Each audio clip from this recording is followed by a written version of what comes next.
கிறிஸ்து இயேசுக்குள் மிகவும் அன்பாய் அழைக்கப்பட்ட சகோதர சகோதரிகளே, அதோட வாய்ஸ் கிளியராக கேட்குதுங்களா? Okay, thanks. ஸோ கிறிஸ்து இயேசுக்குள் மிகவும் அன்பாய் அழைக்கப்பட்ட சகோதர சகோதரிகளே, இந்த நாளிலும் கூட நமது வாழ்நாளில் ஒரு நாளை கூட கொடுத்து பிதாவிய தேவனையும் ஆண்டவரை இயேசு கிறிஸ்துவையும் துதிக்கும் ஸ்தோத்திரத்தின் நேரத்தை தந்ததற்கு நாம் நன்றிகளையும் துதிகளையும் ஸ்தோத்திரங்களையும் எடுத்துக்கொள்வோம். அது மட்டுமல்லாமல் காரைக்குடி சபையின் அன்பின் வாழ்த்துக்களையும் வேதமானவ அனைத்து கிளை சபையின் சார்பாகவும் நம்முடைய நியூ கிரியேஷன் ஃபெலோஷிப்பின் சார்பாகவும் சபை மக்கள் அனைவருக்கும் அன்பின் வாழ்த்துக்களையும் உங்கள் மத்தியில் நாங்கள் தெரிவித்துக் கொள்கிறோம். ஸோ சகோதரர் சொன்ன மாதிரி இப்போ நம்ம 2 வாரமாக வந்து இந்த கண்டினியூஸ் ஸ்டடியில் உன்னத பாட்டு அப்படிங்கிற புக்கை நம்ம என்ன பண்ணிகிட்டு இருக்கோம்னா பார்த்துட்ருக்குறோம். ஸோ நம்ம லாஸ்ட் 2 வாரம் நம்ம என்ன பார்த்தோம் அப்படின்னு பார்த்தோம்னா, அதாவது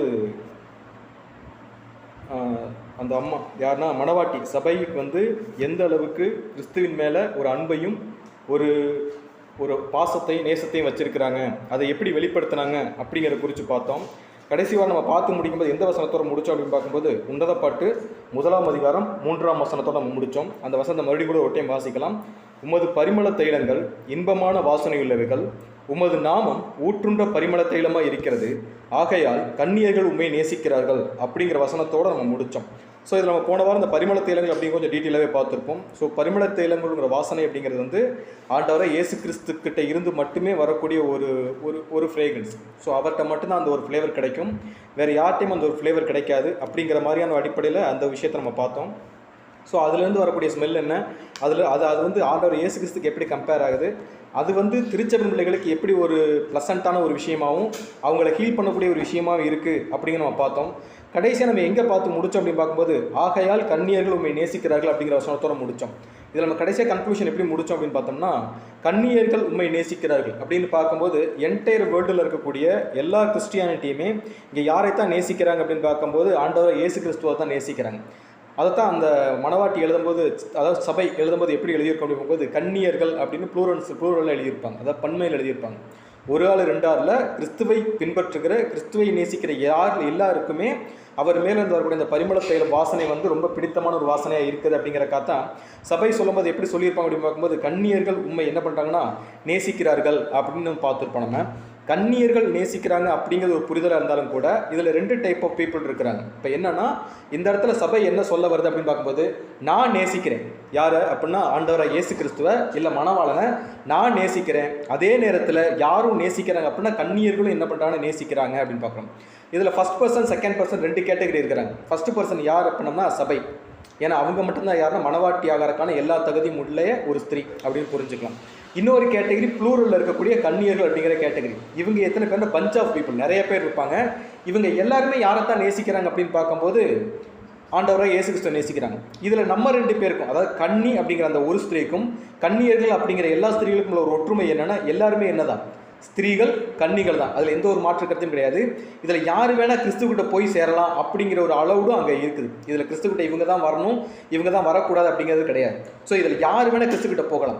இதில் ஏன் இந்த சபை வந்து இங்கே 2 டினாமினேஷனை பிரிக்கிறாங்க அப்படின்னு பார்த்தோம்னா, இதில் கன்னியர்கள் அப்படிங்கிற பகுதியில் பார்க்கும்போது இங்கே நிறையா நபர்கள் வந்து கிறிஸ்துவை நேசிக்கிறாங்களே ஒழிய கிறிஸ்துவுடைய அந்த ஒரு சாயலை வெளிப்படுத்தணுங்கிற ஒரு ஆளுமையில் இருக்கிறாங்களா அப்படின்னு கேட்டால் கிடையாது. ஸோ அதுக்கு நம்ம ஒரு வசனம் கூட வாசிக்கலாம். ஏசாயா 4ஆம் அதிகாரம் 1ஆம் வசனம் வாசிக்கும் போது அந்த வசனம் என்ன சொல்லியிருப்பார் அப்படின்னு பார்க்கும்போது, அந்நாளில் 7 ஸ்திரீகள் ஒரே புருஷனை பிடித்து நாங்கள் எங்கள் சொந்த ஆகாரத்தை புசித்து எங்கள் சொந்த வஸ்திரத்தை உடுப்போம், எங்கள் நிந்தை நீங்கும்படிக்கு உன் பேர் மாத்திரம் எங்கள் பேர் விளங்கட்டும் அப்படின்னு சொல்லிட்டு இருப்பாங்க. அதாவது பிரச்சனை என்னன்னா, அந்த கன்னியர்களுக்கும் கிறிஸ்துவனை ரொம்ப பிடிக்கும், அவருடைய அந்த பரிமளத்தையில வாசனை ரொம்ப பிடிக்கும், எல்லாமே ஓகே தான். பட் அவர் பின்னாடி போகணும், அந்த வழியில் நடக்கணும் அப்படின்னு பார்க்கும்போது அவங்களுக்குள்ள ஒரு சின்ன சஃபர் வந்துடும். அவங்க உலகத்துக்குள்ள அதிகமாக பிரவேசிக்கிறதுனால அந்த ஸ்திரீ இல்லை அந்த மனைவி மணவாட்டி அப்படிங்கிற இடத்துக்கு அவங்களால என்ன பண்ண முடியாது அப்படின்னு பார்க்கும்போது வர முடியாது. ஆனால் அவர்களும் கிறிஸ்துவை என்னதான் பண்ணிட்டு இருப்பாங்க, நேசிச்சுட்டு இருப்பாங்க. இந்த கன்னியர்களை நம்ம எப்படி பெயர் சபைக்கோ இல்லை புறஜாதிகளுக்கோ இல்லை உலக ஜனங்களுக்கோ அப்ளை பண்ணலாம் அப்படின்னு பார்க்கும்போது நமக்கு ரொம்ப ஃபெமிலியரான ஒரு ஓமை. எந்த ஓமை அப்படின்னு பார்க்கும்போது 10 கன்னிகள் ஓமை நம்ம நல்லாவே படிச்சிருப்போம். ஸோ இந்த 10 கன்னிகள் ஓமையில் 5 பேர் புத்தியுள்ள கன்னிகளாக இருப்பாங்க, 5 பேர் எப்படி இருப்பாங்க புத்தி இல்லாத கன்னிகளாக இருப்பாங்க. ஸோ இவங்க 10 பேருமே யார் அங்கே நேசிக்கிறாங்க அப்படின்னு பார்க்கும்போது ஆண்டவரை இயேசு கிறிஸ்துவ நேசிக்கிறாங்க. ஆனால் இந்த 10 பேரில் ஆண்டவரை இயேசு கிறிஸ்துவை யார் நேசிக்கிறா அப்படிங்கிறதா இங்கே நம்ம வந்து நோட்டீஸ் பண்ண வேண்டிய விஷயம். இதில் இன்னொரு நோட்டீஸ் பண்ண வேண்டிய விஷயம்னா அவருடைய அன்பை நம்ம எப்படி பெற்றுக்கொள்வது அப்படிங்கிறத நம்ம கவனமாக சிந்திக்கணும். ஸோ அந்த அன்பை அங்கே திருச்சபை எப்படி பெற்றுக்கொண்டாங்க, அதை பெற்றுக்கொள்வதற்கு திருச்சபைக்கு இருக்க வேண்டிய அந்த குவாலிஃபிகேஷன் என்ன அப்படிங்கிறத நம்ம கண்டுபிடிச்சிட்ட பண்ணோம்னா நம்மளும் ஈஸியாக யாராக மாறிடலாம் அப்படின்னு பார்க்கும்போது அந்த மனவாட்டி வகுப்பாராக ஈஸியாக மாறிடலாம். இதில் மனவாட்டி வகுப்பாக மாறுறதுக்கு முக்கியமான ஒரு குவாலிஃபிகேஷனை தான் அடுத்த வசனங்களில் அங்கே வந்து சபை பேசியிருக்கு. என்ன பேசியிருப்பாங்க அப்படின்னு பார்க்கும்போது முக்கியமாக நோட்டீஸ் பண்ண வேண்டிய விஷயம் என்ன அப்படின்னு பார்க்கும்போது அங்கே அம்மா என்ன பேசியிருப்பாங்க அப்படின்னு பார்க்கும்போது சபையோட சுய பரிசோதனை. இன்றைக்கி பார்க்க போகிற பாடத்தோட தலைப்பு என்ன அப்படின்னு பார்க்கும்போது சபையின் சுய பரிசோதனை அப்படிங்கிற ஓரியன்டாக தான் இனி இந்த பன்சர் தான் நம்ம பார்க்க போகிறோம். ஸோ இதில் அந்த அம்மா சபை வந்து எதை ஃபேஸ் பண்ணி பேசியிருப்பாங்க அப்படின்னு பார்க்கும்போது திருச்சபை ஆகணும் அப்படின்னாலே நமக்கு இருக்க வேண்டிய முக்கியமான குவாலிட்டி. காரணம் என்னென்னா கன்னியர்கள் எல்லாருமே யாரும் நேசிக்கிறாங்க, ஆண்டவர் இயேசு கிறிஸ்துவை நேசிக்கிறாங்க. இதில் ஆண்டவராக இயேசு கிறிஸ்துவுக்கு பிடிச்சமான அந்த ஒரு பொண்ணா இல்லை அந்த ஒரு ஸ்திரீயா சபையாக யார் மாறணும் அப்படிங்கிறதுக்கு வேண்டிய முக்கியமான குவாலிஃபிகேஷன் நமக்கிட்ட இந்த ஒரு குவாலிட்டி இருக்கா அப்படின்னு பார்க்குறதான். எந்த குவாலிட்டி அப்படின்னு பார்க்கும்போது நம்ம ஒரு வசனம் வாசிக்கலாம். 1 பேதுரு 2வது அதிகாரம் 21ஆம் வசனம். 1 பேதுரு 2:21 வாசிக்கும் போது அப்போஸ்தலன் இப்போ பேதுரு சொல்லுவார், என்ன சொல்வார்னா, இதற்காக நீங்கள் அழைக்கப்பட்டும் இருக்கிறீர்கள், ஏனெனில் கிறிஸ்துவும் உங்களுக்காக பாடுபட்டு நீங்கள் தம்முடைய அடிச்சுவடுகளை தொடர்ந்து வரும்படி உங்களுக்கு எதை வச்சுட்டு போயிருக்கா அப்படின்னு பார்க்கும்போது மாதிரியை வச்சுட்டு போயிருக்கிறார் அப்படின்னு சொல்லியிருக்காரு. ஸோ நம்மளுடைய ஃபஸ்ட்டு குவாலிஃபிகேஷனே என்னென்னா ஆண்டவராக இயேசு கிறிஸ்துவுக்கு பின்னாடி போகிறதா. அவர் எங்கே போனாலும் அதுக்கு பின்னாடியே யார் போகணும் அப்படின்னு பார்க்கும்போது நம்ம போகணும். இதை நமக்கு என்னைக்கு நம்ம ஆண்டவராக இயேசு கிறிஸ்து நம்ம ப்ரூவ் பண்ணி காட்டுறோமோ அன்னைக்கு அவருக்கு பிடிச்ச ஒரு மனைவியாக யார் மாறிடலாம். அவருக்கு பிடிச்ச மனைவி இல்லை மனவாட்டி இல்லை திருச்சபை இந்த லிஸ்ட்டுக்குள்ளே யாரும் வந்துடலாம் அப்படின்னு பார்த்தா நம்மளும் வந்துடலாம். ஏன்னா நம்ம அழைக்கப்பட்டதே எதுக்கு தான் அப்படின்னா அதுக்கு தான். ஸோ அவரை நம்ம நேசிக்கிறோன்றதை வாய் மூலமாக சொல்கிறது மட்டும் இல்லாமல் அதை செயலையும் காட்ட வேண்டிய பொறுப்பு இங்கே யாருக்கு இருக்குது அப்படின்னா திருச்சபை பிள்ளைகள் அழைக்கப்பட்ட நமக்கு இருக்குது. அதை நிரூபித்து காட்ட வேண்டிய பொறுப்பு இங்கே யாருக்கு இருக்குது அப்படின்னு பார்க்கும்போது நமக்கு இருக்குது. இதை வந்து அந்த சபை எப்படி சொல்லுது அப்படின்னு பார்க்கும்போது அதிலே 1ஆம் அதிகாரம் 4ஆம் வசனம், உன்னத பாட்டு 1ஆம் அதிகாரம் 4ஆம் வசனம் வாசிக்கும் போது என்னை இழுத்து கொள்ளும் உமக்கு பின்னே என்ன பண்ணுவோம்னா ஓடி வருவோம் அப்படின்னு சொல்லிட்டார். அதான் முதல் வசனத்தில் பேதுரு சொல்லும்போது என்ன சொல்லியிருப்பார்னா அவர் எங்கே போனாலும் அவர் வச்ச அடிச்சுவடுகளை நம்ம பின்பற்றி வரணும் அப்படிங்கிறத நம்மளுடைய மெயினான வேலையே அப்படிங்கிறத சபை என்னைக்கு புரிஞ்சுக்கிட்டாங்களோ புரிஞ்சுக்கிட்ட உடனே சபையோட ஓப்பன் ஸ்டேட்மெண்ட் என்னென்னா என்ன ஃபர்ஸ்ட் நீங்கள் என்ன பண்ணுங்க இழுத்து கொள்ளுங்க, என்னை இழுத்துக்கிட்டீங்கன்னா நாங்கள் என்ன பண்ணுவோம் அப்படின்னு பார்க்கும்போது உமக்கு பின்னே என்ன பண்ணுவோம் ஓடி வருவோம் அப்படின்னு சொல்கிறாங்க. இதில் சபை சொல்ல வர விஷயம் முக்கியமான ஒரு விஷயம் என்னென்னா இங்கே வந்து இங்கேயே 2 டேர்மில் பேசியிருப்பாங்க. ஒன்று எப்படி பார்க்கும்போது என்னை என்ன பண்ணுங்க இழுத்து கொள்ளுங்கள். இதில் என்னை அப்படிங்கிற அந்த ஒரு வார்த்தை யாருக்கு அடையாளப்படுத்தப்படுது அப்படின்னு பார்க்கும்போது சபைக்கு மட்டும்தான். அது யாருன்னா அங்கே எத்தனை பேர் கன்னியர்கள் எத்தனை பேர் இருந்தாலும் இந்த வார்த்தை யாருக்கு மட்டும்தான் பொருந்தப்படணும்னா மணவாளனுடைய மனதிற்கு ஏற்ற மணவாட்டிக்கு மட்டும்தான் இந்த ஒரு வார்த்தை அப்ளை ஆகும். ஸோ இந்த வார்த்தை அங்கே அப்ளை ஆகுது யாருக்கு அப்படின்னு பார்க்கும்போது சபை மக்களுக்கு அல்லது திருச்சபை பிள்ளைகளுக்கு மட்டும்தான் இங்கே அப்ளை ஆகும் அப்படின்னு பார்க்குறோம்.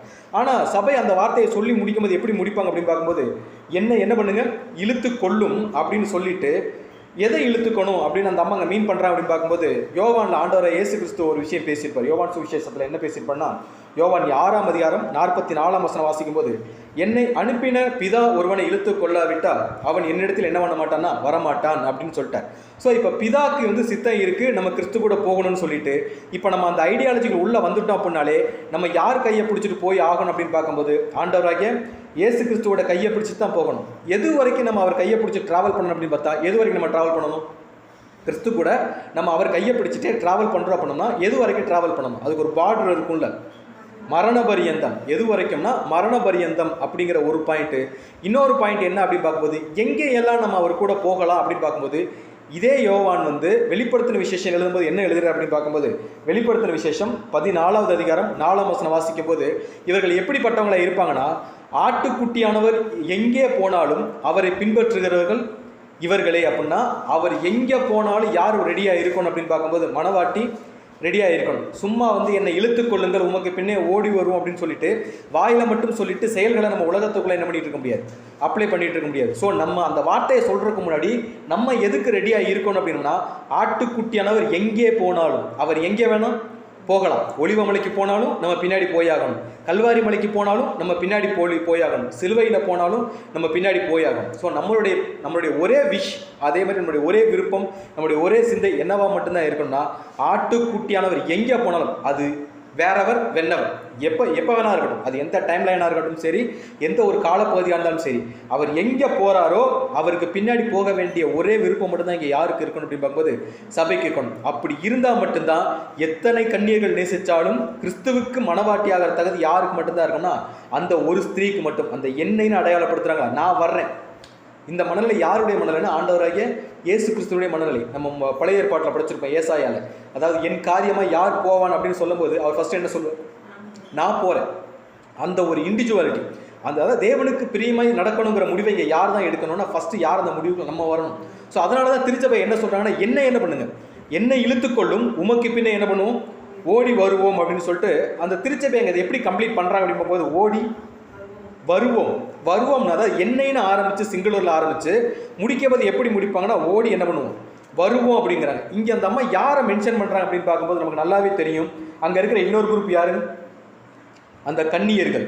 யாருன்னா எல்லாருக்குமே கிறிஸ்துவை விரும்பக்கூடிய, கிறிஸ்துவுடைய அந்த ஜீவியத்தை வாழணும்னு நினச்சி உள்ளே வர்றவங்க தான். பட் எல்லாருனாலே அந்த வாழ்க்கைக்குள்ளே போக முடியுதா அப்படின்னு ஒரு கேள்வி கேட்டால் முடியலை. ஸோ எல்லாருமே வர்றோம், ஆனால் அந்த ஒரு ரேஸ் இல்லை அந்த ஓட்டத்தை யார் மட்டும்தான் ஓடி முடிக்க முடியும் அப்படிங்கும்போது சபை மட்டும்தான் என்ன பண்ண முடியும், ஓடி முடிக்க முடியும். ரிமைனிங் பீப்புள் யார் அப்படின்னு பார்த்தா நமக்கு நல்லாவே தெரியும். யார் இவங்க? ஸோ இந்த கிரேட் கம்பெனின்னு சொல்லுவோம்ல, திரள் கூட்டம். ஸோ இப்போ திரள் கூட்டத்துக்கும் ரட்சிப்புக்கு வரணும் அப்படின்னா இங்கே யார் அந்த கோர்ஸை முடிச்சாகணும் அப்படின்னு பார்க்கும்போது யார் முடிச்சாகணும், சபை முடிச்சாகணும். இப்போ நம்ம கரண்ட் வாழ்க்கையில் நம்ம ரட்சிப்புக்குள்ளே ஓடிட்டு இருக்கும்போது நமக்கு டிஸ்டர்பன்ஸாக இங்கே இருக்கிறது யார் தான் இருப்பா அப்படின்னு பார்க்கும்போது நமக்கு இருக்கக்கூடிய உடன் சகோதரர்கள் தான் நமக்கு டிஸ்டர்பன்ஸாக. அதாவது சகோதரர்கள் மூலமாக வரலாம், பெயர் சபை மூலமாகவும் வரலாம், உலகத்தின் மூலமாகவும் வரலாம், நம்முடைய ரத்த பந்தங்கள்னு சொல்லுவோம்ல இவங்க மூலமாகவும் வரலாம். ஆனால் இதில் நம்ம மேஜரான பிரச்சனை எங்கே இருந்ததுன்னா சபைக்குள்ளே இருந்தே வரும். அந்த மாதிரி விழுந்து போகக்கூடிய ஜனங்கள் தான் இங்கே எந்த லிஸ்ட்டுக்குள்ளே போயிடுவாங்க அப்படின்னு பார்க்கும்போது திரள் கூட்டத்துக்குள்ள போயிடுவாங்க. இப்போ இன்டீரியராக கொஞ்சம் யோசிச்சு பார்த்தோம்னா இந்த திரள் கூட்டத்தின் மூலமாக பாதிப்புகளை யார் இங்கே அனுபவிச்சிருப்போம் அப்படின்னு பார்க்கும்போது யார் அனுபவிச்சிருப்போம்னா சபை மக்கள் அனுபவிச்சிருப்பாங்க. திரள் கூட்டத்தின் மூலமாக வரக்கூடிய பாதிப்புகளை இங்கே யாரும் அனுபவிச்சிருப்பாங்கன்னா சபை மக்கள் அனுபவிச்சிருப்பாங்க. இதில் சபை மக்களாக மாறக்கூடிய முக்கியமான தகுதி என்னன்னா, அவங்களால பிரச்சனை அனுபவிச்சிருந்தாலும் அவர்களை மன்னிக்கக்கூடிய பக்குவம் இங்கே யாருக்கு இருக்கணும் அப்படின்னு பார்க்கும்போது அவங்க நமக்கு இருக்கணும். யாருக்கு? திருச்சபையின் பிள்ளைகள் அழைக்கப்பட்ட நமக்கு இருக்கும். ஸோ அந்த அம்மா ஃபஸ்ட்டு அதை விட்னஸ் பண்ணுறாங்க. ரெண்டாவது விஷயம் அவங்க என்ன ஃபஸ்ட்டு விட்னஸ் பண்ணுவாங்கன்னா, மணவாளன் எங்கே போனாலும் நாங்கள் என்ன பண்ணுவோம், உங்கள் பின்னாடி வருவோம் அப்படிங்கிற ஃபஸ்ட்டு குவாலிட்டி யாருக்குள்ள வந்துருச்சுன்னா சபைக்குள்ள வந்துருச்சு. ரெண்டாவது குவாலிட்டி என்னன்னா, இவங்களுக்கு என்ன பாவம் பண்ணினாலும் என்ன சோதனைகள் கொடுத்தாலும் அந்த ஜனங்களை மன்னிக்கக்கூடிய பக்குவம். ஸோ என்னை இழுத்துக்கொள்ளும் உமக்கு பின்னே நான் மட்டும் வருவேன் அந்த அம்மா சொல்லணும். என்ன சொல்கிறாங்க அப்படிங்கும்போது நாங்கள் எல்லாரும் என்ன பண்ணுவோம், ஓடி வருவோம் அப்படின்னா, அதாவது மத்தேயுல ஆண்டவர் இயேசு சொல்லியிருப்பார். மத்தேயு 6ஆம் அதிகாரம் 14ஆம் வசனம் வாசிக்கும்போது என்ன சொல்லியிருப்பார்னா, மனுஷருடைய தப்பிதங்களை நீங்கள் அவர்களுக்கு மன்னித்தால் யார் மன்னிப்பார்களாமா? பிதாவாகிய தேவன் என்ன பண்ணுவார், நம்முடைய பாவங்களை மன்னிப்பார் அப்படின்னு சொல்லியிருக்காங்க. ஸோ இப்போ மனுஷருடைய தப்பிதங்களை நம்ம என்னைக்கு மன்னிக்க ரெடி ஆகிறோமோ அன்னைக்கு தான் நம்ம என்னவா மாற முடியும் அப்படின்னு பார்க்கும்போது சபையாகவும் மாற முடியும்.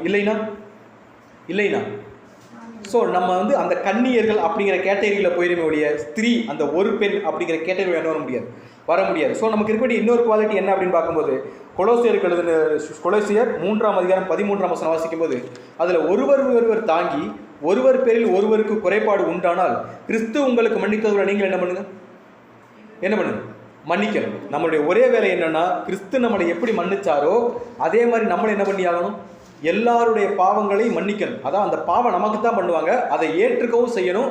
அதே நேரத்தில் அந்த பாவங்களை பொருட்படுத்தாமல் இருக்கணும். அதே நேரத்தில் அவங்களை மன்னிக்கக்கூடிய அந்த பக்கம் யாருக்கு இருக்கணும்னா சபைக்கு இருக்கணும். அப்படி இருந்தால் மட்டும்தான் கிறிஸ்து எங்கே போனாலும் அவர் பின்னாடி போகிற அந்த தகுதி யாருக்கு வரும் அப்படின்னு பார்க்கும்போது நமக்கு வரும். இந்த ரெண்டு குவாலிஃபிகேஷன், அதாவது கிறிஸ்து எங்கே போனாலும் அவர் பின்னாடி நாங்கள் போகிறதுக்கு ரெடியாக இருக்கிறோம், உலகத்திலேருந்து எங்களுக்கு வரக்கூடிய பாவங்களை நாங்கள் மன்னிக்கிறதுக்கும் ரெடியாக இருக்கிறோம் அப்படிங்கிறது ரெண்டு குவாலிட்டி என்னைக்கு வருதோ அன்னைக்கு தான் அவர் இன்னொரு இடத்துக்கு நம்மளை கூட்டிகிட்டு போகிறார்களாம். அதை திருச்சபை எப்படி சொல்லுது அப்படின்னு பார்க்கும்போது மறுபடியும் வாசிக்கலாம். உன்னத பாட்டு 1ஆம் அதிகாரம் 4ஆம் வசனம் எப்படி சொல்கிறாங்க அப்படின்னு பார்க்கும்போது, என்னை இழுத்து கொள்ளும் உமக்கு பின்னே எப்படி வருவோம், ஓடி வருவோம், ராஜா என்னை தமது அறைகளில் என்ன பண்ணார், கொண்டு வந்தார் அப்படின்னு சொல்லி அந்த அம்மா முடிச்சிருப்பாங்க. ஸோ என்ன சொல்லியிருக்காருன்னா, என்னை இழுத்துக்கொள்ளும் பின்னே ஓடி வருவோம். அப்படி ஓடி வந்தவங்களுக்கு மட்டும்தான் என்ன அடுத்த ஒரு போனஸ் பாயிண்ட் அப்படின்னு பார்க்கும்போது, ராஜா என்னை எங்கே சேர்த்துக்குவாருங்களாமா, தமது அறைகளில் என்ன பண்ணுவார்னா கொண்டு வந்தார் அப்படின்னு சொல்லுவாங்க. இந்த அறை அப்படிங்கிற வார்த்தை இங்கே எதை அடையாளப்படுத்து அப்படின்னு பார்க்கும்போது, அதாவது என்னென்னா ஒரு தம்பதி இருக்கக்கூடிய ஒரு இடம், கணவன் மனைவி இருக்கக்கூடிய ஒரு இடம். இது இன்னும் சிம்பிளாக சொல்லணும்னா ஒரு ப்ரைவேட் பிளேஸ். எப்படிப்பட்ட ஒரு இடம், எப்படிப்பட்ட ப்ரைவேட் பிளேஸ், அங்கே யார் மட்டும்தான் இருப்பா, ஸோ அங்கே யாருக்கு அனுமதி இல்லைன்னா தேர்ட் பர்சனுக்கு எங்கே அனுமதி கிடையாதுன்னா கணவனும் மனைவனும் இருக்கக்கூடிய இடத்துக்குள்ள யாருக்கு அனுமதி கிடையாதுன்னா தேர்ட் பர்சனுக்கு என்ன கிடையாது, அனுமதி கிடையாது. அது வந்து கணவனுக்கும் மனைவிக்கும் மட்டுமே உரிய ஒரு இடம். முக்கியமாக அந்த இடத்துக்குள்ள இன்னொரு இம்பார்ட்டன்ட் பாயிண்ட் என்னன்னா, அங்கே மட்டும்தான் என்னன்னா ரகசியங்கள் பரிமாறக்கொள்ளக்கூடிய இடம். அதாவது கணவனுடைய சீக்கிரட்டு மனைவியும் மனைவியோட சீக்கிரட்டை கணவனும் தெரிஞ்சுக்கக்கூடிய ஒரு இடம் தான் என்னன்னா அந்த மாதிரியான ஒரு இடம். இப்போ அந்த இடத்துக்குள்ள யாருக்கு மட்டும்தான் அலவுடு இருக்குன்னா, கிறிஸ்து எங்கே போனாலும் அவருக்கு பின்னாடியே நாங்கள் வருவோம் அப்படிங்கிற ஒரு கேட்டகரி பீப்புள்ஸ். உலகத்தில் எவ்வளவு பாடுகள் வந்தாலும் அதை சகித்துக் கொள்ளக்கூடிய மனதை நாங்கள் வளர்த்துக்குவோம் அப்படிங்கிற முடிவை முழு மனதோட, அதாவது சொல்லியிருப்பாருங்கள, முழு ஆத்மாவோடும் முழு இருதயத்தோடும் அந்த ஒரு டிசிஷனை யார் எடுத்து நாங்கள் வந்து திருச்சபையாக இருக்க எங்களை முழுவதும் நாங்கள் சாக்ரிஃபைஸ் பண்ண ரெடியாக இருக்கணும், அந்த முடிவுக்கு யார் வரமோ அவங்களுக்கு மட்டும்தான் எந்த ரூம்குள்ளே போகிற அளவுடு இருக்குன்னா கிறிஸ்துவுடைய அறைக்குள்ளே போகிறக்கான அளவுடு அவங்களுக்கு மட்டும்தான் இருக்குது. ஸோ அந்த அறைக்குள்ளே தான் இப்போ யாரை கொண்டு போய் விட்டுருக்காரு அப்படின்னு பார்க்கும்போது மணவாட்டி என்ன பண்ணியிருக்காரு, கொண்டு போய் விட்டுருக்கிறாரு. ஸோ அந்த அறை அப்படிங்கிற விஷயம் முதலே சொல்லிட்டோம். அந்த அறை அப்படிங்கிற எதாவது அடையாளப்படுத்தோம்னா ரகசியங்களை பரிமாறிக்கூட விடும். ஸோ கணவனுடைய ரகசியம் மனைவிக்கும், மனைவியுடைய ரகசியம் கணவனுக்கும் தெரியுமே ஒழிய அந்த பர்டிகுலர் டார்க் சீக்ரெட் வேற யாருக்குமே என்ன பண்ணாது, தெரியாது. அந்த ஒரு அறை வேதாகமத்தில் எங்கே பதிவு பண்ணப்பட்டிருக்கு அப்படின்னு பார்க்கும்போது நம்ம எல்லாருக்கும் ரொம்ப ஃபெமிலியரான வசனம் என்னன்னா சங்கீதம் 133 அதிகாரம் 1-3 வசனங்கள் நமக்கு தெரியும், படிக்க வேண்டாம். என்னன்னா சகோதரர் ஒருமித்து வாசம் பண்ணுவது எத்தனை நன்மையும், இருக்கிறதே ரொம்ப ப்ரீசியஸான ஒரு விஷயம், ரொம்ப ஹாப்பனிங்கான ஒரு விஷயம், ரொம்ப ஒரு மார்வலான ஒரு விஷயம், அமேசிங்கான ஒரு விஷயம் அப்படின்னா என்னென்னு அப்படின்னு பார்க்கும்போது சகோதரர் ஒருமித்து வாசம் பண்ணுகிறது. ஸோ அந்த இடத்துல கிடைக்கக்கூடிய சீக்ரெட் வேறு எங்கேயுமே என்ன பண்ணாது. ஸோ அந்த ஒரு இடம் எதுன்னா சபைக்குள்ள கிறிஸ்துவை குறித்த சிந்தனைகளையும் தேவனை குறித்த சிந்தனைகளையும் நம்ம தரித்து இருக்கிறதா என்னதுன்னா ராஜாவுடைய அறையில் நம்ம இருக்கிறது. அங்கே மட்டும்தான் ராஜா தனக்குரிய ரகசியங்களை யாருக்கு வெளிப்படுத்துவார் அப்படிங்கும் போது சபைக்கு வெளிப்படுத்துவார். ஸோ என்னைக்கு நம்ம சபைக்குள்ளே இருக்கிறது அதிகம் விரும்புகிறோமோ, இல்லை சபை மக்களோட இருக்கிறது அதிகம் விரும்புகிறோமோ, சபை குறித்த காரியங்களுடைய சிந்தனைகள் அதிகம் விரும்புகிறோமோ, அன்னைக்கு தான் நம்ம யார் கூட இருக்க முடியும் அப்படின்னு பார்க்கும்போது ஆண்டவராகிய நம்ம பழைய ஏற்பாட்டில் முதலாம் உலகத்தில் ஒரு கேரக்டரை பார்த்துருப்போம். யாருன்னா ஏனோக்கை குறித்து படிக்கும்போதுன்னா அவர் தேவனுடன் என்ன பண்ணிட்டு இருந்தார், சஞ்சரித்து கொண்டிருந்தார். அப்படின்னா தேவன் கூடயே ட்ராவல் பண்ணாரா அப்படின்னு பார்த்தா மென்டலாக அவர் யாரோட தான் ட்ராவல் பண்ணார். ஸோ 24/7 அவர் எப்படி மென்டலாக ட்ராவல் பண்ணாரோ அதே மாதிரி முதலாம் வருகை ஆண்டவரை இயேசு கிறிஸ்து எப்படி 24/7 பிதாவாகிய தேவன் கூட ட்ராவல் பண்ணாரோ இன்னைக்கு நம்மளும் தேவன் கூடயும் ஆண்டவரை இயேசு கிறிஸ்துவையும் ட்ராவல் பண்ணக்கூடிய பக்குவத்தை இங்கே யார் வளர்த்துக்கணும் அப்படின்னா நம்ம வளர்த்துக்கணும். அப்படி இருந்தோம் அப்படின்னா அவங்க என்ன சொல்லி முடிக்கிறாங்க அப்படின்னு பார்க்கும்போது அந்த அறைகளை கொண்டு வந்து விட்டார்னா அங்கே கிடக்கிற ஒரு ஹாப்பினஸ் வந்து வேறு எங்கேயுமே என்ன பண்ணாது. ஏன்னா ஹஸ்பண்ட் ஒய்ஃப் இருக்கிற ரூமில் தான் சந்தோஷம் முழுசும் என்ன பண்ணும், அது ஒரு சந்தோஷத்துடைய ஸ்டோர் ரூம் மாதிரி. உண்மையான கணவன் மனைவியாக பரஸ்பரம் அன்பை பரிமாறக்கொள்ளவர்களுக்கு அன்பை வெளிப்படுத்தக்கூடிய ஒரு இடம் தான் என்னதுன்னா அந்த ஒரு பிரைவேட் பிளேஸ், ரைட்டு தான். ஸோ அந்த இடத்துல தேவன் ஆண்டவரை இயேசு கிறிஸ்து அவருடைய ரகசியங்களை வெளிப்படுத்தும் போது அதில் வரக்கூடிய ஹாப்பினஸும் சரி, அதில் வரக்கூடிய சந்தோஷமும் சரி வேறு எங்கேயுமே யாருக்கு கிடைக்காது அப்படின்னு பார்க்கும்போது யாருக்கு கிடைக்காது, சபைக்கு கிடைக்காது. சபைக்கு சந்தோஷம் அப்படின்னாலே எங்கே தான் இருக்கும்னா சபைக்குள்ளே தான் இருக்கும்.